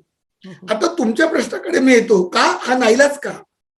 तर अलीकडे कसं एका मॉलमध्ये गेलं की एकाच वेळेला कपडे पण घेऊन होतात, कनवा पण घेऊन होतो, लिपस्टिक पण घेऊन येते, तांदूळ पण घेऊन होतात, अत्तर पण घेऊन होतं आणि पुस्तक पण मिळतं. एका मॉलमध्ये गेल्यावर इतके प्रकार मिळतात. लोकांना असं वाटतं की या मॉलमध्ये गेलं की सगळं मिळेल. तसं आता भविष्य पाहिजे भविष्य घ्या, अध्यात्म पाहिजे अध्यात्म घ्या, नटनट्यांची भानगड पाहिजे ती पण घ्या, वैचारिकता काही पाहिजे ते थोडंसं घ्या, बालकथा पाहिजे ती घ्या, गणपतीचा फोटो पाहिजे तो घ्या, एक विनोद पाहिजे तो घ्या. हे सगळं एक भेळ मिसळ स्वरूपामध्ये हे आज दिलं जातं. कारण सगळ्या वयोगटाचा आणि मनोगटाचा वाचक मिळवणं. मग तुम्ही म्हणता ते उत्तम लेखक, ललित लेखक हे मिळणार कसे. दुर्गाबाई भागवत, शांताबाई शेळके, शन्ना नवरे, विजय तेंडुलकर यांची ललित लेखनाची सदर मराठीतली उत्तम पुस्तकं झाली हो. कोवळी उन्हे हे सदर होतं, दिवसेंदिवस शन्नांचं सदर होतं, तेंडुलकरांचं सदर होतं, जाणता अजाणता महाराष्ट्र टाइम्स मध्ये सदर होतं, सामनामध्ये प्रकाशाची अक्षरे हे माझं सदर होतं. मी त्यांच्या ओळीत म्हणतो असं नाहीये, त्याची पुढे पुस्तकं झाली. आज काय झालंय की 400 शब्दातच लिहा, 300 शब्दात लिहा, 250 लिहा आणि मग चुकून विस्तार झाला की कापायचं. लेखकावर पण बंधन आहे. त्यामुळे मला असं वाटतं की हा जो नाईलाज आहे ते नाईलाजामुळे नाही. आता पुढे जाऊन या मुद्द्याचा समारोप करताना मी सांगेन, माझ्या मुलीला मी जे सांगतो ते तुम्ही तुमच्या मुलीला सांगण्याचा प्रयत्न करा. ते मी सांगतो हे, वृत्तपत्र वाच जरूर, पण वृत्तपत्रीय वाचन म्हणजे वाचनाचा व्यासंग नव्हे. बरोबर. पुन्हा सांगतो, रोजचं वृत्तपत्र वाच, बातम्या कळल्या पाहिजे, अग्रलेख कळला पाहिजे, आंतरराष्ट्रीय घडामोडी कळल्या पाहिजेत, पण ऋतुचक्र काढ दुर्गाबाई भागवतांचं ते वाच. पैस वाच दुर्गाबाईंचं, इरावती कर्वे यांचं पुस्तक तू मुद्दाम म्हणून वाच. हे सगळं मी वाचायला सांगतो कारण ते आपण दिलं पाहिजे. आणि माझा अनुभव आहे की आज माझे जे प्रेक्षक आणि श्रोते आहेत आपल्या समोर, तुमच्या घरात मुलीच्या रूपाने आणि बाहेर श्रोत्यांच्या रूपाने, हे ऐकतात आहोत, प्रेमाने ऐकतात. इथे मी तुम्ही न विचारलेल्या एका प्रश्नाचं उत्तर देतो कारण इथे लागू आहे. मी जेव्हा महाविद्यालयामध्ये अध्यापक होतो ना, जेव्हा मी प्रत्यक्ष काम करत होतो, आमच्या ग्रंथपाल बाई म्हणायच्या, दवणे सर आज तुम्ही कुसुमाग्रजांची कविता शिकवली की काय? आता ग्रंथालय 5व्या मजल्यावर, मी शिकवत होतो 1ल्या मजल्यावर. एवढा मोठा माझा आवाज नाही असला तरी 5व्या मजल्यावर पोहोचेल. मग कळलं कसं? म्हटलं बरोबर आहे. कधी म्हणायच्या, आज तुम्ही पु ल देशपांडे शिकवले की काय? अशी नावं त्या द्यायची. म्हटलं कसं काय तुम्हाला कळलं? मला लगेच कळतं, कारण तुम्ही वर्गात जेव्हा पुस्तकांची नावं सांगता, त्यांचं महत्व सांगता, तेव्हा 100-150 मुलांचा लोंढा ग्रंथालयात येतो की आम्हाला हे पुस्तक पाहिजे, पुलंचं अमुक पाहिजे, गाडगिळ्यांचं 7 समुद्राचं पाहिजे, जिप्सी पाहिजे पाडगावकरांचं, आम्हाला शांताबाईंचं अमुक गोंधण पाहिजे, हे मुलं येतात. माझं या नव्या पिढीवर नितांत प्रेम आणि विश्वास आहे. खरंच माझ्यावरही जितका नाही तेवढा आहे. आणि उगीच बोलत नाही, सगळ्या महाराष्ट्राला माहिती ही उत्तम पिढी आहे, चांगलं वाचणारी आणि वाचू इच्छिणारी आहे. विश्वास टाका. अरे तुम्ही डाएटिंगच्या शाळा घेता, कसं डाएट करावं, तब्येत कशी बारीक करावी, अमुक खावं तमुक प्यावं, पण तुम्ही वाचावं कसं याची शाळा घेता का? वाचन शाळा निघाल्या पाहिजे. वाचन शाळा असं नाहीये की मुलीला सांगायचं जा ग्रंथालयात आणि पुस्तक नाही. सुरुवातीला कुठलं, नंतर कुठलं, कसं वाचायचं, आनंद कसा घ्यायचा हे सांगणारी माध्यमं नाही. आणि आज हे जे माध्यम आपण बोलतोय त्या माध्यमाचा आपण जो करतोय तसा उपयोग फार क्वचित लोक करतात. क्वचित लोक. मी करत नाही तसं म्हणत नाही, केला पाहिजे ना. तो करत नाहीत. आणि तो जर केला ना तर या माध्यमात संपूर्ण संस्कृती आणि सगळ्या पिढ्या बदलण्याचं सामर्थ्य आहे. धन्यवाद. खरंय सर, अगदी खरंय. वाचनाच्या बाबतीत तुम्ही जे म्हणलात ते इतकं मनापासून पटलं ना सर. कारण वाचन म्हणजे काय आपल्याला फक्त शब्दांच्या आकृतीबंधांचं वाचन नाहीये करायचं. आपण त्याच्या अर्थापर्यंत जाऊन त्याचा जो अर्थ आहे त्याच्यावर चिंतन व्हायला पाहिजे आणि आपल्या मनामध्ये आपला स्वतःचा एक विचार निर्माण झाला तर ते वाचन अंगी लागलं असं आपण म्हणू शकतो. जसं आपण खाल्लेलं तसं हे तर खरं तर सर तुमचं आता आपण पत्रकारितेबद्दल बोललो, तुमच्या गीतलेखनाबद्दल बोललो, इतके वेगवेगळे साहित्य प्रकार तुम्ही हाताळलेले आहेत. त्यातला आणखी एक साहित्य प्रकार म्हणजे बालकविता. मला वाटतं बालकविता सर तुम्ही इतक्या छान दिलेल्या आहेत. आपला कार्यक्रम आता सुरू होण्यापूर्वी आपण जेव्हा गप्पा मारत होतो, मी तुमच्या किशोर मधल्या कवितांचा एक तुम्हाला माझ्या बालपणीचा एक संदर्भ तुम्हाला सांगितला. म्हणजे एकीकडे पावसाची परी आली या दारी इतकं गोड गाणं तुम्ही ते लिहिलंय, ते एका मुलाने ते फार गोड गायलंय सुद्धा. इतकं निरागस बालकविता लिहिणारा हा एक कवी. आणि दुसरीकडे आता जसं आपण वाट रेशमी सारखं एक युगलगीताचा आपण उल्लेख आता बोलताना केला होता. भावोत्कट गीत आहे ते. तर सर एक गोष्ट तर जाणवतीये की हे नुसते शब्द नाही, तुम्ही त्या शब्दांना वय देताय. म्हणजे ते तो शब्द जेव्हा बालकवितेत येतो, तो शब्द जेव्हा युगल गीतामध्ये येतो, तर हे शब्दांच्या वयाचं गणित जुळवण्याचा प्रवीण दवडेंचं सिक्रेट काय आहे सर? आम्हाला थोडं सांगा. काय आहे की तसं काही असं काय म्हणतात त्याला की वेगळं रहस्य काही नाही. जगण्यावर मनमुक्त प्रेम लागतं. क्या बात आहे. वा. आणि जगण्याच्या विविध रंगरूपावर प्रेम लागतं. म्हणजे पहिला पाऊस आल्यानंतर अजूनही मी लगेच छत्री किंवा रेनकोट शोधत नाही किंवा बामची बाटली शोधत नाही की आला पाऊस. मला अजूनही वाटतं छान, मी असा हात पुढे करतो, झेलतो आणि मुद्दामून छत्री न घालता मी भिजत येतो. कुणाला असं वाटेल की हा काय बालिशपणा. मला वाटतं भिजावंस. खरं सांगू ऋतुराज की केवळ कवीच नव्हे, आपण सगळेच ऐकणारे सतत बदलत असतो. लिहितानाच नव्हे तर दिवसभरात पण आपण वय बदलतो.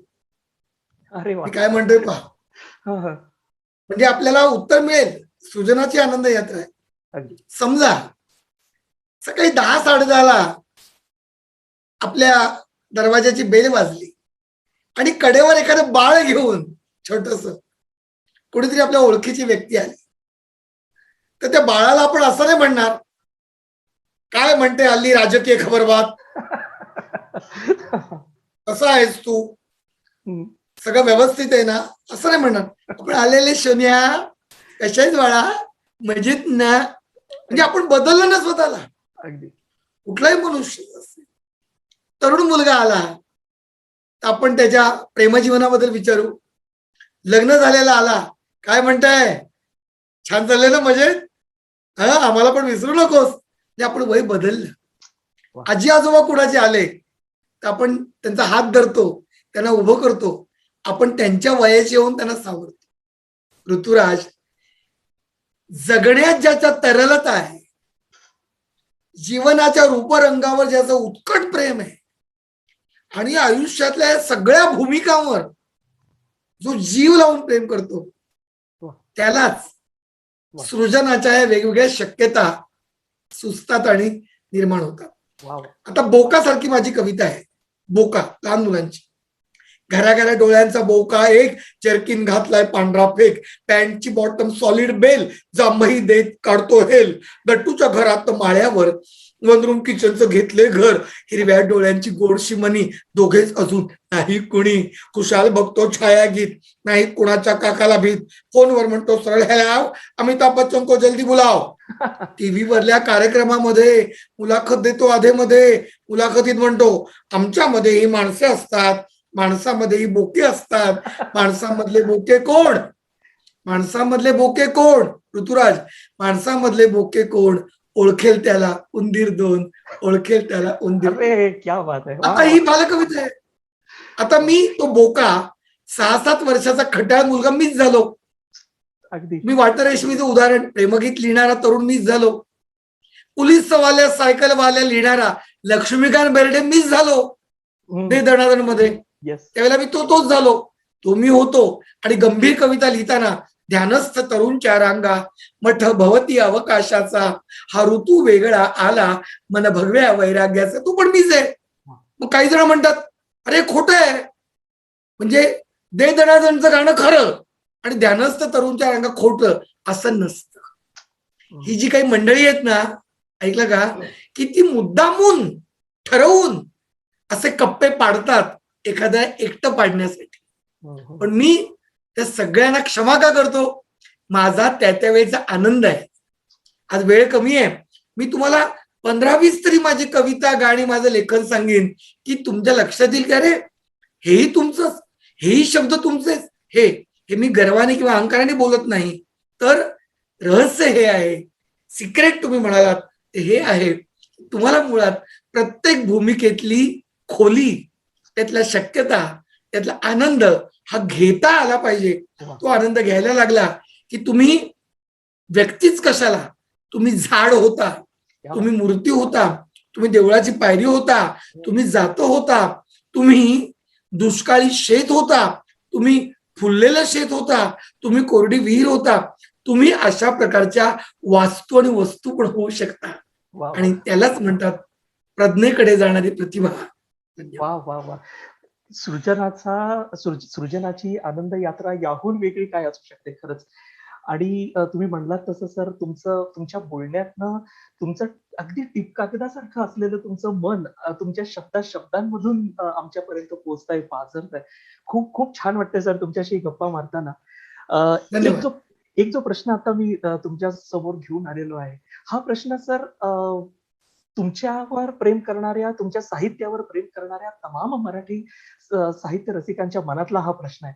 अखिल भारतीय मराठी कुमार साहित्य संमेलनाचे सर आपण अध्यक्ष झालात, आणि अखिल भारतीय साहित्य संमेलनाचं अध्यक्षपद तुम्हाला मिळणार म्हटल्यावर आमच्या मनात जो काही आनंद निर्माण झाला होता, त्याची परिपूर्ती नाही होऊ शकली. म्हणजे तो तो तो आनंद आम्हाला पूर्णतः मिळू नाही शकला. आणि मग पुन्हा एकदा आमच्या मनामध्ये तोच एक प्रश्न आला, जो मी आता इथे तुमच्या समोर ठेवतोय, की असं का होतं प्रत्येक वेळेला आमचा आपले लाडके साहित्यिक किंवा आपले लोकप्रिय साहित्यिक, ज्यांना लोकांचं इतकं प्रेम मिळालेलं आहे, ती व्यक्ती संमेलनाध्यक्ष पदाच्या खुर्चीमध्ये बसलेली आम्हाला क्वचितच बघायला मिळते. असं असं का होतं सर? मुळामध्ये एक गोष्ट मला इथे सांगावीशी वाटते की जी मी कुठे कदाचित बोललो नसेन आणि मला कोणी विचारलं पण नाही याबाबत विचारलं. म्हणजे हा अध्यक्ष का झाला हम्म. या प्रश्नापेक्षा हा अध्यक्ष का नाही होऊ शकला हा याची खंत माझ्याबद्दल जर तुमच्यापैकी काही जणांना वाटत असेल तर तो माझा सन्मान आहे, ही पहिली गोष्ट. आता दुसरी गोष्ट जी मला मुद्दामून सांगायची की एकंदरच या पदाकडे मी कुठल्या दृष्टीने पाहतो त्याबद्दल मी आधी येतो आणि मग तुमच्या आतल्या खंतीला म्हणा किंवा दुःखाला म्हणा, वेदनेला मी थेटच बहाल करतो. मी या पदाकडे अनेक पदांपैकी एक पद म्हणून नाही पाहत. एक पद मिळालं, चला आता आपण अमुक झालो, हे मानत नाही मी असं मानतो की अशा तऱ्हेच्या पदावर गेल्यामुळे जे काही एक नैतिक अधिकार, शासकीय अधिकार कुठले नाही, कुठली सत्ता मिळत नाही अध्यक्षाला किंवा काही कोटा मिळत नाही, 50 कोटी खर्च करा, काही मिळत नाही, एक सन्मान मिळतो. पण त्या सन्मानाकडे मी ऋतुराजा दृष्टीने पाहतो की या अधिकाराने मी जर खेड्यापाड्यातल्या महाविद्यालयात गेलो, तिथल्या एखाद्या ग्रंथालय चळवळीशी जोडला गेलो, एखाद्या छोट्या छोट्या संस्थांच्या मध्ये या पदावरचा म्हणून मी गेलो, तर माझ्या वाणीला त्या पदाचा अधिष्ठान मिळेल. तरी मी जातोच महाराष्ट्राला, भारताला आणि जगात सगळ्या मराठी संस्थांच्या मध्ये मी गेलेलो आहे, जवळजवळ सगळ्या. काही अपवाद असतील, त्यांनी मला बोलावलंच, या पदावर असतो नसतो त्यांनी बोलावलं आणि मी बोललो. पण अखिल भारतीय साहित्य संमेलनाचं पद, हे जे पद आहे, त्या पदाकडे मी एक युवकांसाठी म्हणून किंवा मराठी भाषेसाठी म्हणून चळवळ करणारा कार्यकर्ता म्हणून माझं पाहणं होतं. आणि त्यामुळे ती माझ्या हातून संधी निसटल्याचं दुःख मला अध्यक्षपद मिळालं नाही म्हणून नाही झाली, की त्या वर्षी थोडं जे मी ठरवलं होतं की एक 150-200 तरी मी महाविद्यालयात जाईन, तिथल्या वार्षिकांच्या मधलं तरुणांचं साहित्य मी वेचीन, त्याचं एक छान पुस्तक महाराष्ट्राला देता येईल, काहीतरी मी सुचवीन शासनाला, हे मी ठरवलं होतं. मला नुसता मखरातला असा गणपती व्हायचं नव्हतं की जो बसवला की पुन्हा वर्षभर तसाच ठेवून तो विसर्जित करायचा. पण काही जणांच्या मध्ये पद्धत आहे की 5 दिवसांनी किंवा 10 दिवसांनी विसर्जन करत नाही, 1 वर्ष ठेवतात आणि मग विसर्जन. मला तसा 1 वर्षाचा गणपती व्हायचं नव्हतं. मला हात पाय मोकळे ठेवून चालत जाणारा कार्यकर्ता म्हणून व्हायचं होतं, म्हणून मी त्यात उतरलो. आता तुम्ही तो विषय काढलाय आणि आज जण ऐकत असतील आणि या उत्तरासाठी अनेक लेखक, कवी कान टवकारून बसले असतील, डवणे आता काय बोलताय, हे मी मुद्दामून सांगेन. आणि बरोबर आहे, त्यांना तसं वाटणं, प्रेमही वाटतं आणि काहींना प्रेम वाटतही नाही. दोन्ही प्रकारचे लोक असतात. आणि त्यांना मी हे सांगू इच्छितो की त्याही वर्षी मी उभं राहिलो, याचं कारण जी बुजुर्ग मंडळी व्हायला हवीत त्यांची मी नावं जाहीर केली की याच्यापैकी कुणीही झालं तरी त्यांचा मान आहे, माझा नाही. पण त्या वर्षी तशी मंडळी मला न वाटल्यामुळे मला एक धाडस केले. आता पुढची गोष्ट, ते निसटलंय याचा अर्थ कायमचं गेलंय असं मला आजही वाटत नाही. फक्त मी एक सांगतो, मी काय आशावादी किंवा स्वप्नाळू म्हणून काही ओंजळ पसरून बसलेलो नाही. पण कसं असतं माहितीये का, उमेदीत जर ते मिळालं, उमेदीत धावपळ करणं, 4 ठिकाणी जाणं, कुठेही मांडी घालून चटणी भाकरी खाणं, कुठली हवा पचवणं शक्य आहे. मला जर ते 88 वर्षी मिळालं समजा, नुसतं गुच्छ घेताना पण कोणतरी माझा तेव्हा 60 वर्षाचा झालेला मुलगा बरोबर असेल, त्याच्याजवळ मी गुच्छ ठेवीन, नंतर कोणतरी येईल, दवडे सर, मजा नाही.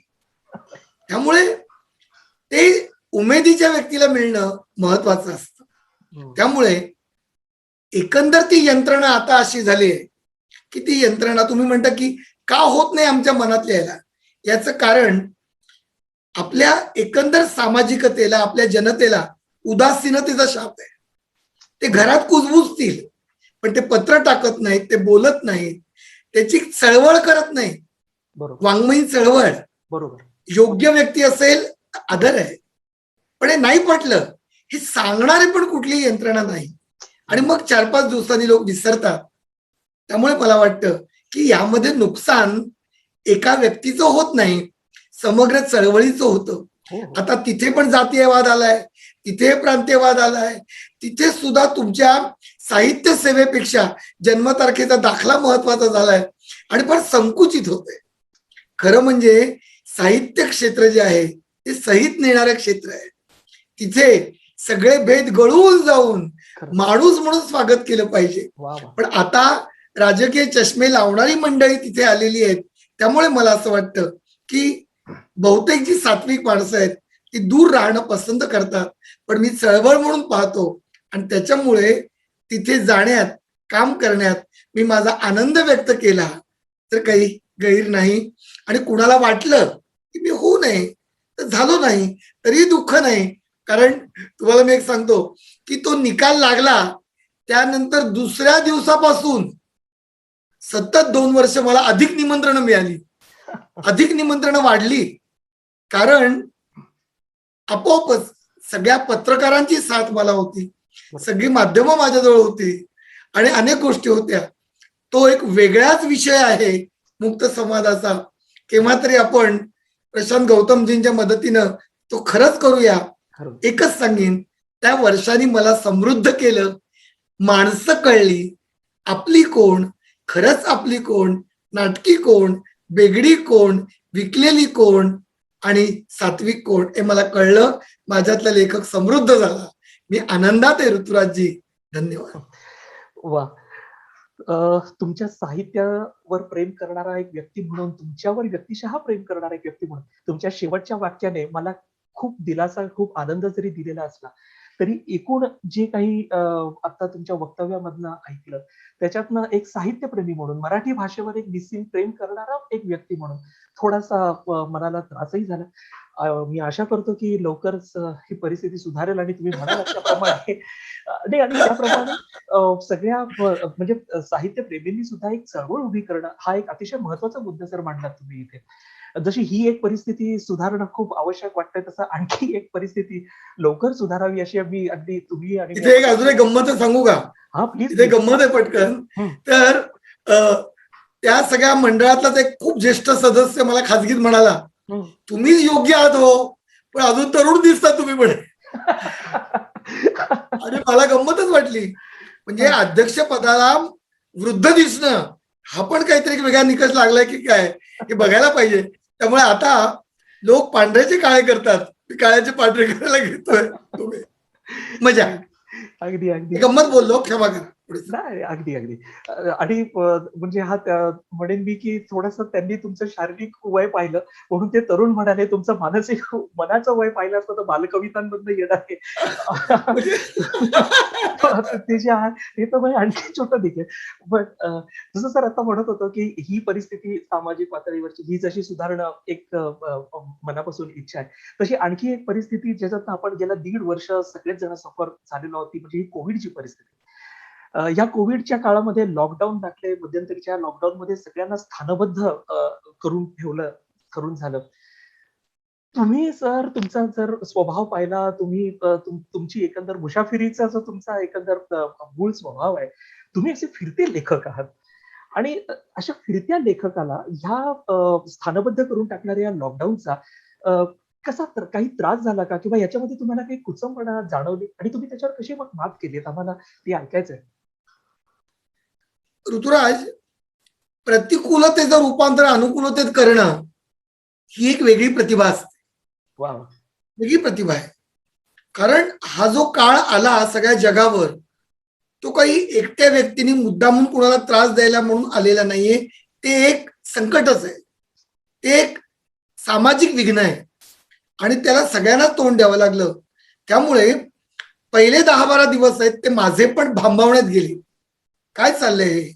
कारण तुम्हाला मी सांगतो ऋतुराज, आधी जे दूरध्वनी यायचे मला फोन, ते एक कार्यक्रम ठरवायला यायचे. पण पहिल्या 15 दिवसात कोविड काळानंतर मला जे फोन आले ते कार्यक्रम रद्द करण्याचे आले. कारण करणंच शक्य नव्हतं. याची मला सवयच नव्हती. कार्यक्रमाला या असं म्हणणारे होते पण कार्यक्रम नाही करायचा हे मला नवीन होतं. त्यामुळे मला स्वतःला कार्यक्रम जाण्याच्या दुःखापेक्षा मी इतक्या लोकांना भेटू शकत नाही, माझा प्रवास होणार नाही, माझं निरीक्षण, प्रदेश निरीक्षण, तिथल्या वेगवेगळ्या भाषा ऐकणं. कारण वक्ता जो लेखक असतो किंवा लेखक जो वक्ता असतो त्याच्या पुढे विविध प्रदेशांचं विद्यापीठ असतं. वा वा. हा आनंद असतो. वा. माझी कुचंबणा ही झाली की मी आज इंदोरला, उद्या नागपूरला, नंतर मी तिसऱ्या दिवशी रत्नागिरीला, चटकन मी दादरला, मुंबईत, असा प्रवास मी केलाय. बापरे. केलाय. क्या बात. हे मी बोलत नाही उगीच, आणि संधी मिळेल तर पुन्हा करीन. मला म्हणायचं हे की इतकी मजा येते की आपोआपच रेल्वेनी जाताना पुणे आलं की भाषा वेगळी ऐकू येते, पुढे सातारा आलं की वेगळी येते, पुढे कोल्हापूर आली की वेगळी येते, याचा अनुभव घेणं. वा वा. त्यामुळे कानाची रुची आणि अभिरुची समृद्ध होते. क्या बात. फरक वेगळा असतो. पुण्याची पोळी भाजी वेगळी असेल तर सातारची म्हादे आणि भाकरी, शेंगदाण्याच्या चटणीला ते म्हाद्या म्हणतात, हो हो. ती चटणी आणि भाकरी, तर तुमच्या कोल्हापूरचा रस्सा तांबडा आणि पांढरा असेल किंवा भरली वांगी असतील, हे वेगवेगळे रस बघणं ही पण लेखकाची एक गरज आहे. पोटाची नव्हे, त्याच्या लिहिण्याची, जगण्याची. त्या दृष्टीनं 1.5-2 वर्ष अगदी आतापर्यंत ही माझी शहरात गेली आणि घरातच गेली. त्यामुळे ही कुचंबणा. आता तुमच्या प्रश्नातला जो उत्तरार्ध आहे, की तुम्ही त्याला तोंड कसं दिलं. हो. गंमत अशी झाली की मी तोंड दिलंच नाही, हा. लोकांनीच मला माझ्या तळघराला खिडकी पडून दिली. क्या बात आहे. वा वा. लोकांनी जे ऐकायला उत्सुक होते ते स्वस्त बसले नाहीत ऋतुराज. त्यांनी मला विनंती केली की आपण झूम मीटिंग घेऊया का, आपण गुगल मीटिंग घेऊया का, आणि ऐकणारे साक्षीदार असतील 400-400, 500-500 शिक्षक एकाच वेळेला उपस्थित. वा. आणि 1.5-2 तास वा. अध्यापन आणि नवनिर्मिती किंवा अशा विषयावर मी बोललो. कितीतरी लहान मुलांशी बोललो, पालकांशी बोललो, आणि मला सूर बसला.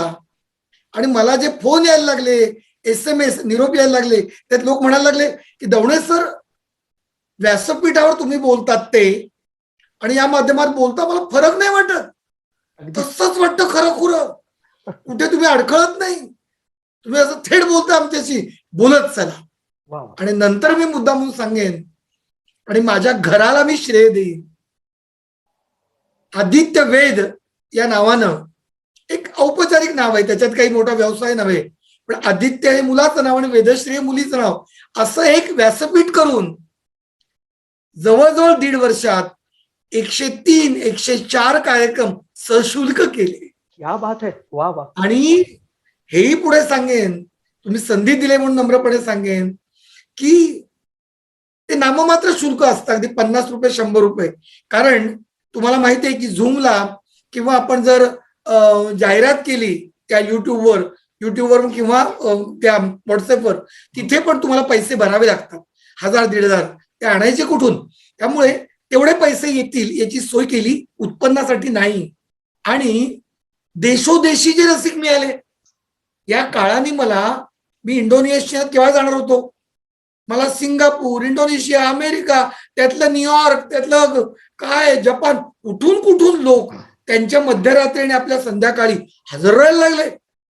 हे नवीनच जग मला मिळालं. इतकंच काय, तर फिनलँड इथे भरलेल्या आंतरराष्ट्रीय अशा प्रयोगशील लेखक शिक्षकांच्या सेमिनार मध्ये मला निमंत्रण मिळालं. काय नाव दोघांचं ते, हेरंब कुलकर्णी आणि शिरीनताई कुलकर्णी, या दोघांनी मला निमंत्रण दिलं. आणि तिथे मला 45 मिनिटं माझ्या प्रयोगावर बोलण्याची संधी मिळाली. मला तुम्ही सांगा, फिनलँडमध्ये मी जाईन आणि तेव्हा बोलीन. आता या निमित्ताने मी बोललो तेव्हा मला वाटतं की हे जे त्यांचे प्रयोग मी ऐकणं, माझे ते म्हणजे समृद्ध झालोच की. अगदी. जो करणारा असतो ना ऋतुराज, तो केव्हाही कृतिशील असतो. अगदी. न करणाऱ्याला शेकडो कारण आहेत. न करणाऱ्याला. माझी मुलगी वेदश्री, तिचा मी अभिमानाने उल्लेख करीन की ती सध्या ती आता MA झालेलीच आहे आणि उत्तम टक्क्याने ती उत्तीर्ण आता होतेच आहे. हे सांगण्याचं कारण असं की उजव्या हातासारखी तिची मदत. माझा मुलगा प्राध्यापक आदित्य कवी आहे, उत्तम वक्ता आहे, त्याची मदत, माझी पत्नी प्रज्ञा, सगळं घर मदतीला येतो. हे काही असं एकट्याचं काम नाहीये. तुम्ही मला जेव्हा एक पेढा देता तेव्हा तो पेढा आमच्या घरातले 4 जण आम्ही वाटून खातो. क्या बात आहे. आणि मला वाटतं की त्या निमित्तानं एक नवं दालन उघडलं. मी या निमित्ताने सांगेन की आता कोविड काळ हा जवळजवळ संपेल आणि संपलाच पाहिजे. आणि खुलं जग जरी सुरू झालं, प्रत्यक्ष कार्यक्रम सुरू झाले, तरी पण मला परदेशातून फोन येतात, तरी पण मला खेड्यापाड्यातून फोन येतात, दवणे सर ही वेबिनार बंद करू नका, ते तुम्ही जातच जा, ते तुम्ही गावाला जायचे जा, पण हे पण करा, कारण आम्ही बाहेर निघू शकत नाही वयामुळे, व्यवसायामुळे. तुम्हीच आमच्या घरी येता. त्यामुळे एक नवीन सशक्त माध्यम मला मिळालं आणि या माध्यमावर मी खुश आहे, आनंदात आहे. आणि शेवटी आणखीन एक गंमत सांगेन जी कुठेच सांगितलेली नाहीये, जी मी महाराष्ट्र मित्र परिवाराला पहिल्यांदा सांगतोय, ती म्हणजे या माध्यमात जी मी व्याख्यानं केली, अनेक प्रकाशक पुढे आलेत, ते म्हणाले ही सगळी व्याख्यानं कुणा तरी एखाद्या लेखनिकाकडून शब्दांकन करून घ्या, त्याची पुस्तकं आम्ही काढू इच्छितो. क्या बात आहे. वा वा वा. मला तुम्ही सांगा, ते होतील तेव्हा होतील, पण जे मनापासून जे पेरतो ना ते उगवतच. धन्यवाद. अगदी अगदी अगदी.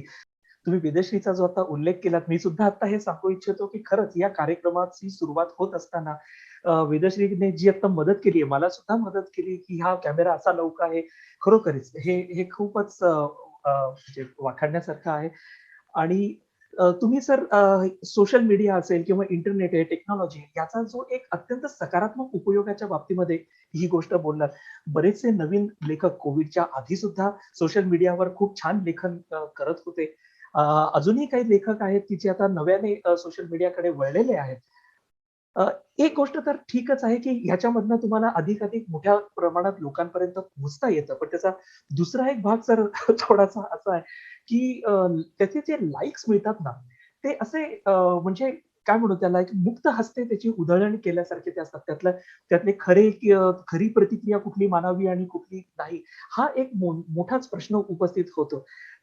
अशा परिस्थितीमध्ये म्हणजे ह्या पर्टिक्युलर विषयाच्या अनुषंगाने सोशल मीडियावर वावरणारे हे जे आजचे माझ्या पिढीतले किंवा जे नवसाहित्यिक आहेत, यांना सर तुम्ही काय सांगाल? कारण मान, सन्मान, पुरस्कार हे तर महत्वाचे आहेतच, पण त्याच्यातनं सुद्धा मार्ग आपला कसा पुढे जायचा, तुम्ही थोडंसं मार्गदर्शन करावं यावर. मार्गदर्शन शब्द खूप मोठा आहे, पण मी माझा अनुभव सांगतो. तो म्हणजे ऋतुराज, सगळ्या श्रोत्यांना, जे विशेषतः तरुण आहेत, 20 ते 40-45 वयोगटातले आहेत, पुढचेही तरुण असतील, पण त्यांना मला मुद्दामून सांगायचंय की कलावंताला, कुठल्याही क्षेत्रातला असेल, सगळ्यात मोठा अडसर जर कुठला असेल, सगळ्यात मोठा अडसर तो म्हणजे रसिकांनी केलेल्या स्तुतीचा.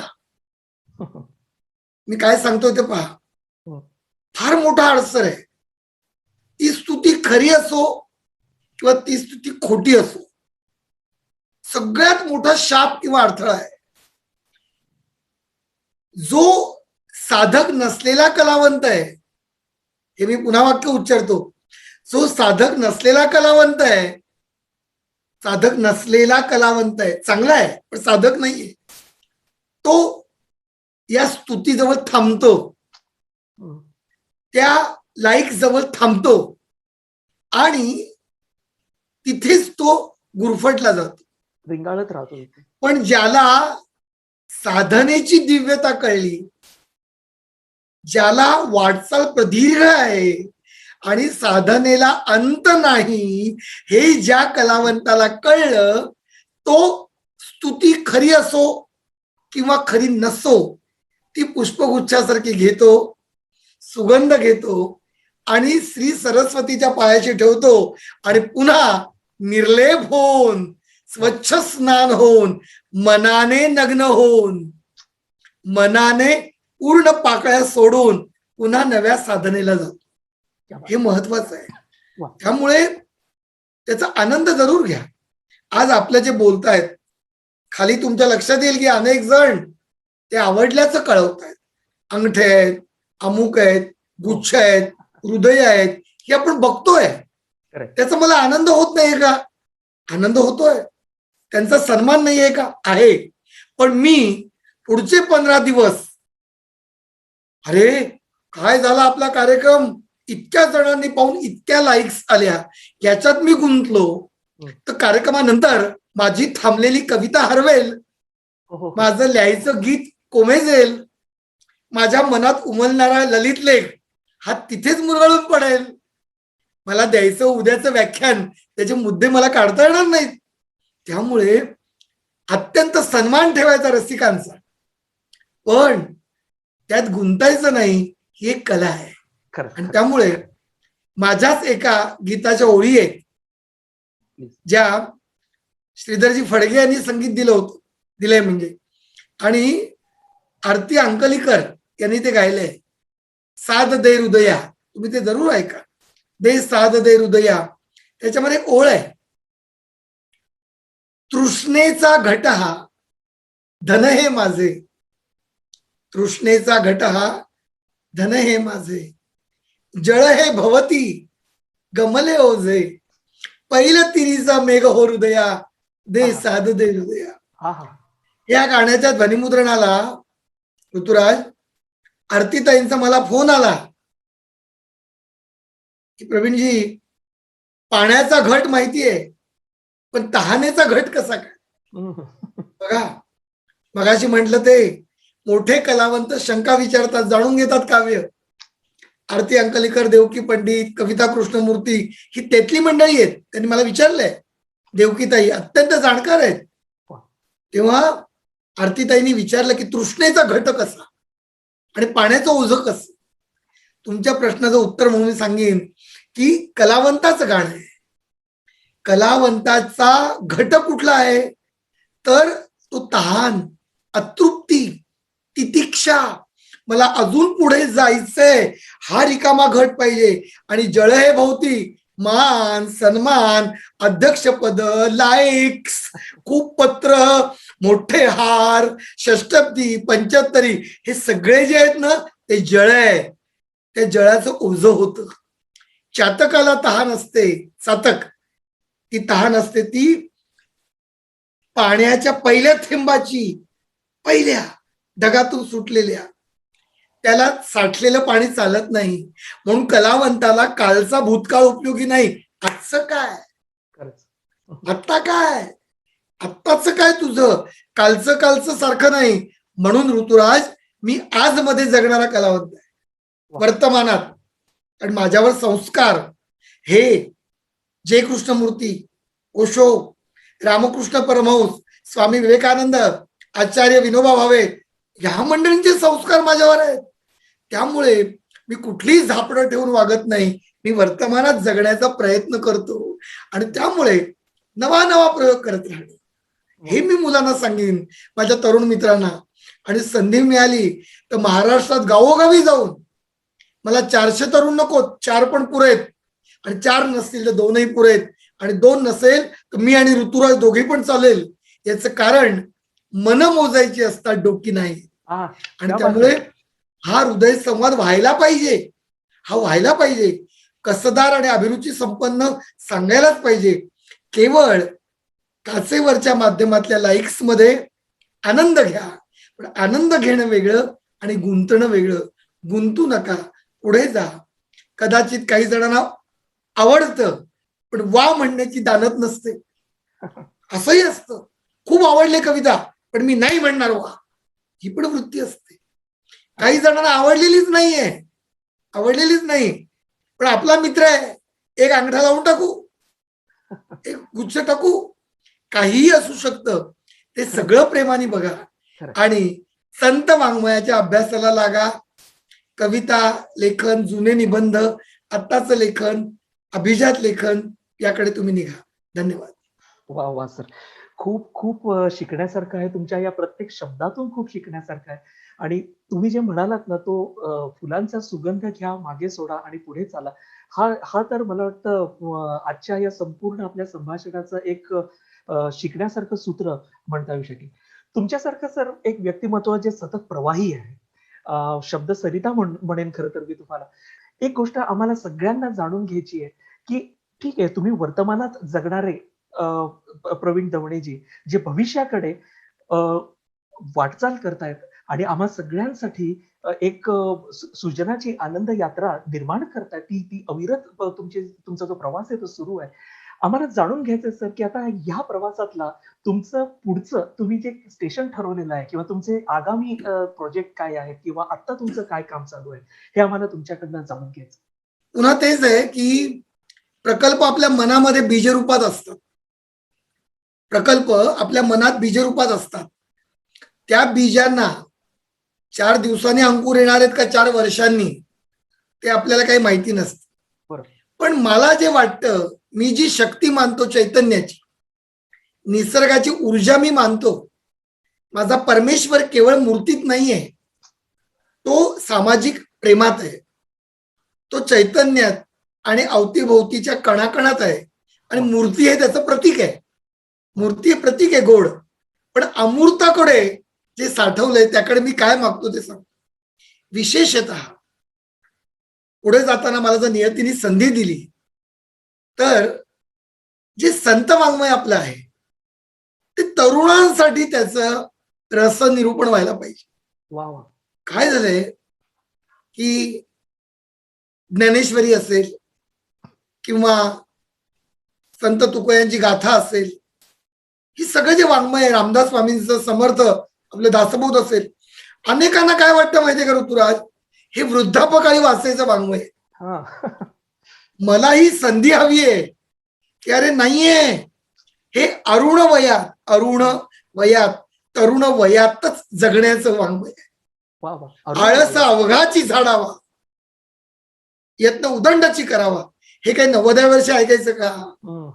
नाही ना.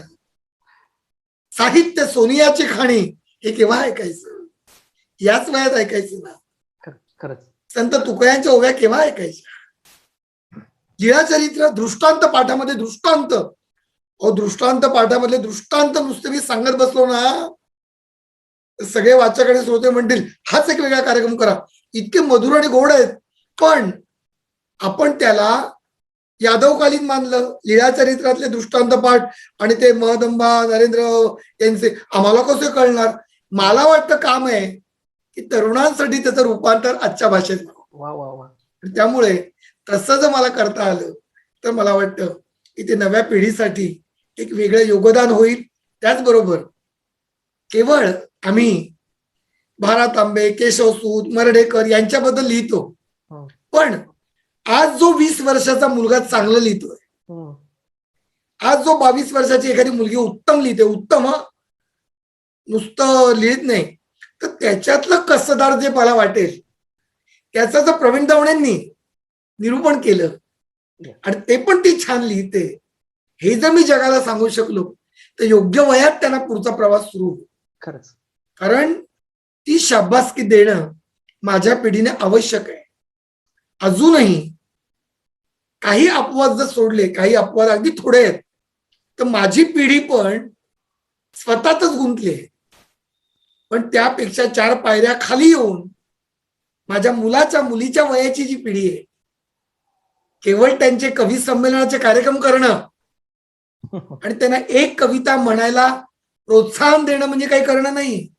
त्यांना काव्यदृष्टी दिली पाहिजे, चर्चा केली पाहिजे, त्याचं परिष्करण करता आलं पाहिजे, वृत्तामध्ये काय चुकलंय ते सांगितलं पाहिजे, ह्रस्व-दीर्घ सांगितलं पाहिजे. हे काम माझ्या भाग्यानं आधीच्या पिढीने आमच्यासाठी केलं. शंकर वैद्यांसारखे मोठे कवी, प्राध्यापक कविवर्य शंकर वैद्य, अरे रात्रभर नव्या कवींच्या बरोबर त्यांच्या कविता ऐकत मार्गदर्शन करायचे. कविवर्य मंगेश पाडगावकर, ध्यानस्थ माझा पहिला संग्रह मी प्रस्तावना त्यांच्याकडे मागितली. त्यांनी 3 महिने मला घरी बोलावलं रोज सकाळी आणि कविता माझ्याकडून मोठ्याने वाचून घेतल्या, लघुगुरु क्रम तपासले, मला चुका सांगितल्या. ते पाडगावकर, ते करंदीकर, शांताबाई शेळके यांनी नव्या पिढीला जवळ केलं प्रेमाने. आणि म्हणून खूप नव्हे, मला माझ्या मर्यादा माहिती आहेत. किती मी बोलत असलो लोकांना आवडत असलं तरी मी नक्कीच भ्रमात नाही. मला माहिती आहे मर्यादा, पण तो न्यूनगंड नाही तर ते अंतर्मुख होणं आहे.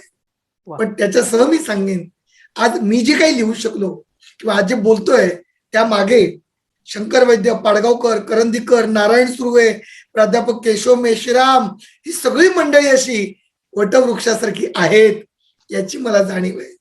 पण आमच्यातले जे काही आहेत त्यांनी खरंच तेवढा वेळ दिला पाहिजे. त्यासाठी वाचनशाळा, त्यासाठी कार्यशाळा आणि त्यासाठी योग्य तो सन्मान, पदासाठी नव्हे पिढीला भिडण्यासाठी. कारण शासनच सगळं करेल हे आता सोडून दिलं पाहिजे. मी काय करू शकतो?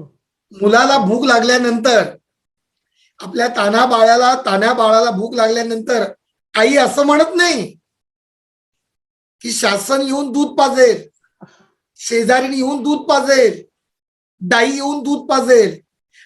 त्या रडण्यातून कळतं की त्याला भूक लागले, पटकन ती त्याला दूध पाजते. त्यामुळे त्या वृत्तीने आम्ही झालं पाहिजे. केवळ आम्ही आमच्यात गुरफटू नये हीच माझी पुढली योजना आहे. आणि तुमच्यासारखे शुभेच्छुक प्रशांतजी गौतम यांच्यासारखे अनेक पत्रकार की ज्यांनी आज एका अर्थाने शुभारंभ केला आणि जे अतिशय उत्तम अशा प्रकारचे कवी आहेत की ज्यांनी आज सुरुवात केली, ते आदरणीय सोनार सर, या सगळ्या मंडळींनी एका अर्थाने ही ज्योत तेवती ठेवले आणि त्यांनी ही संधी मला दिली. मला असं वाटतं की त्यामुळेच मी आज बोलू शकलो, सादर करू शकलो. धन्यवाद. धन्यवाद सर. खूप गोष्टी तुमच्याकडनं शिकण्यासारख्या आहेत. तुमचा इतकं बहुआयामी व्यक्तिमत्व आहे की त्याला या एका छोट्याशा कार्यक्रमामध्ये बसवणं ही आमच्या सगळ्यांसाठीच एक तारेवरची कसरत आहे.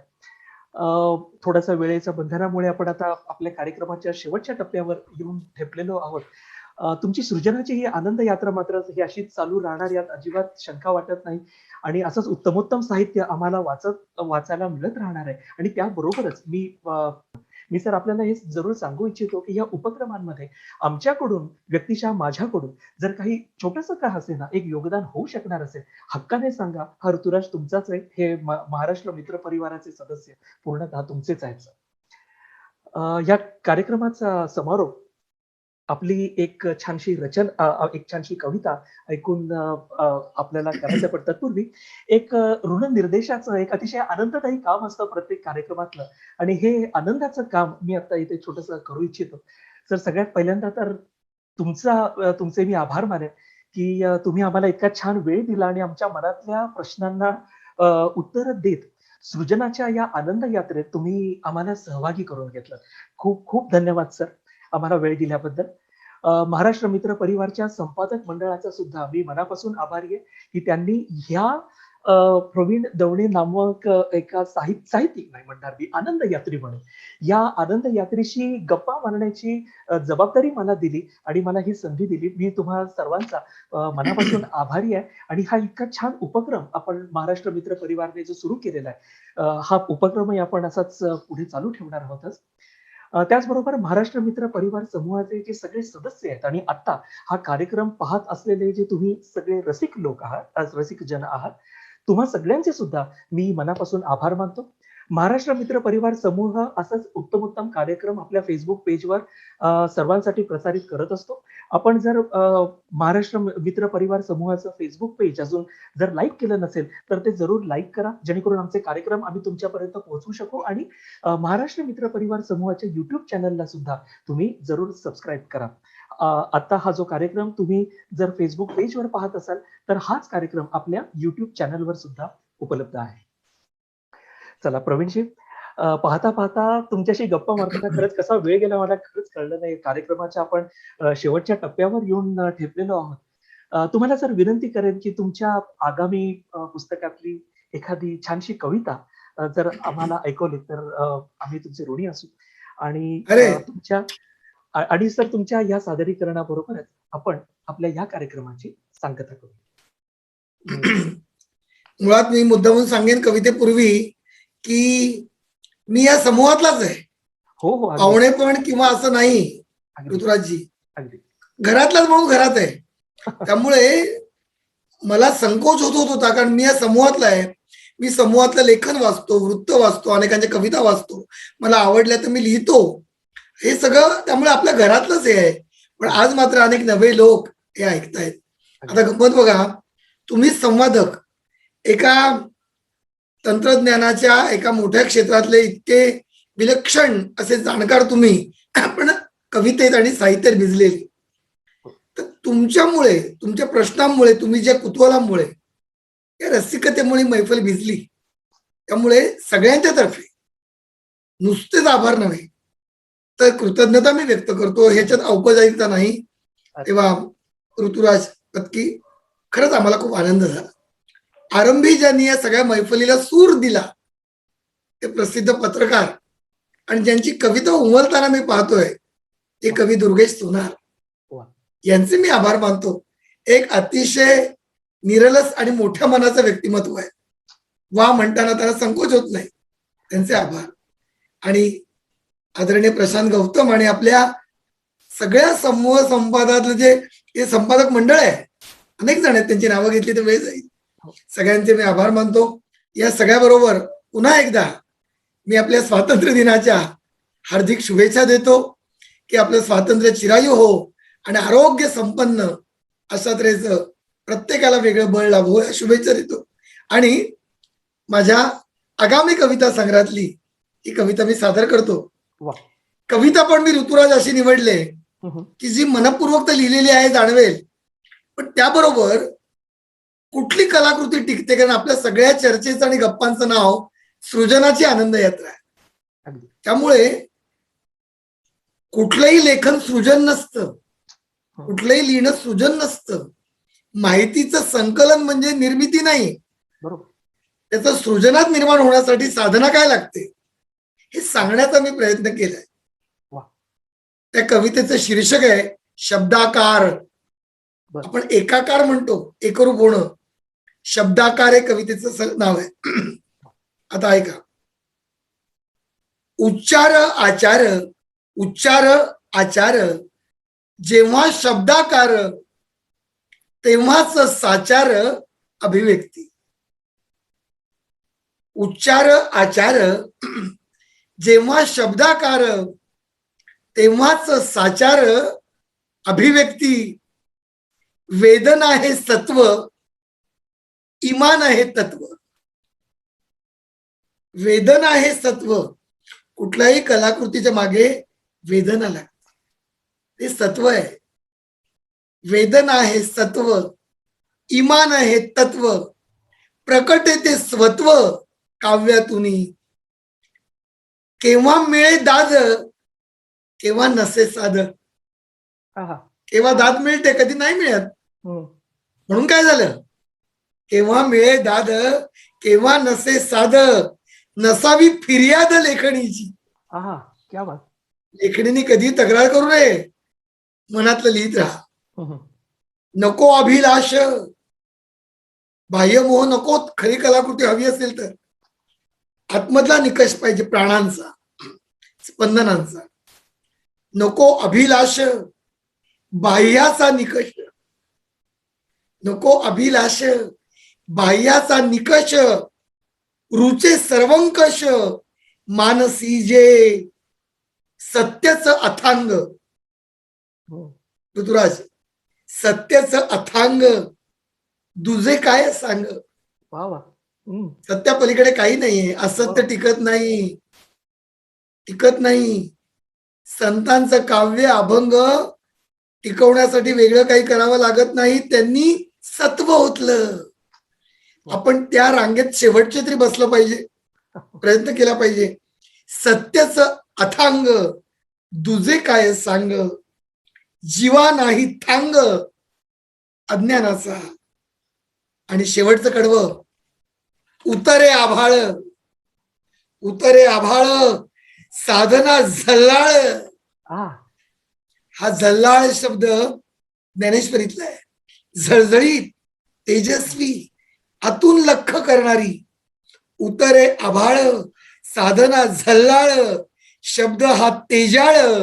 होई तेव्हा वा वा वा. उच्चार आचार, जेव्हा शब्दाकार, तेव्हाच साचार अभिव्यक्ती, तेव्हाच साचार अभिव्यक्ती. धन्यवाद. वा वा. धन्यवाद धन्यवाद. मित्रांनो, शब्दांची ही मैफल खरं तर अशीच सुरू राहो असं वाटतंय. आणि इतक्या तेजाळलेल्या शब्दांनंतर मी आणखी काही बोलावं ही माझी प्राज्ञा आहे. तेव्हा आपण या कार्यक्रमाचा इथे समारोप करतोय. पुन्हा एकदा महाराष्ट्र मित्र परिवार एक नवीन कार्यक्रम घेऊन पुढच्या वेळेला तुमच्या भेटीला येईल. तोपर्यंत धन्यवाद.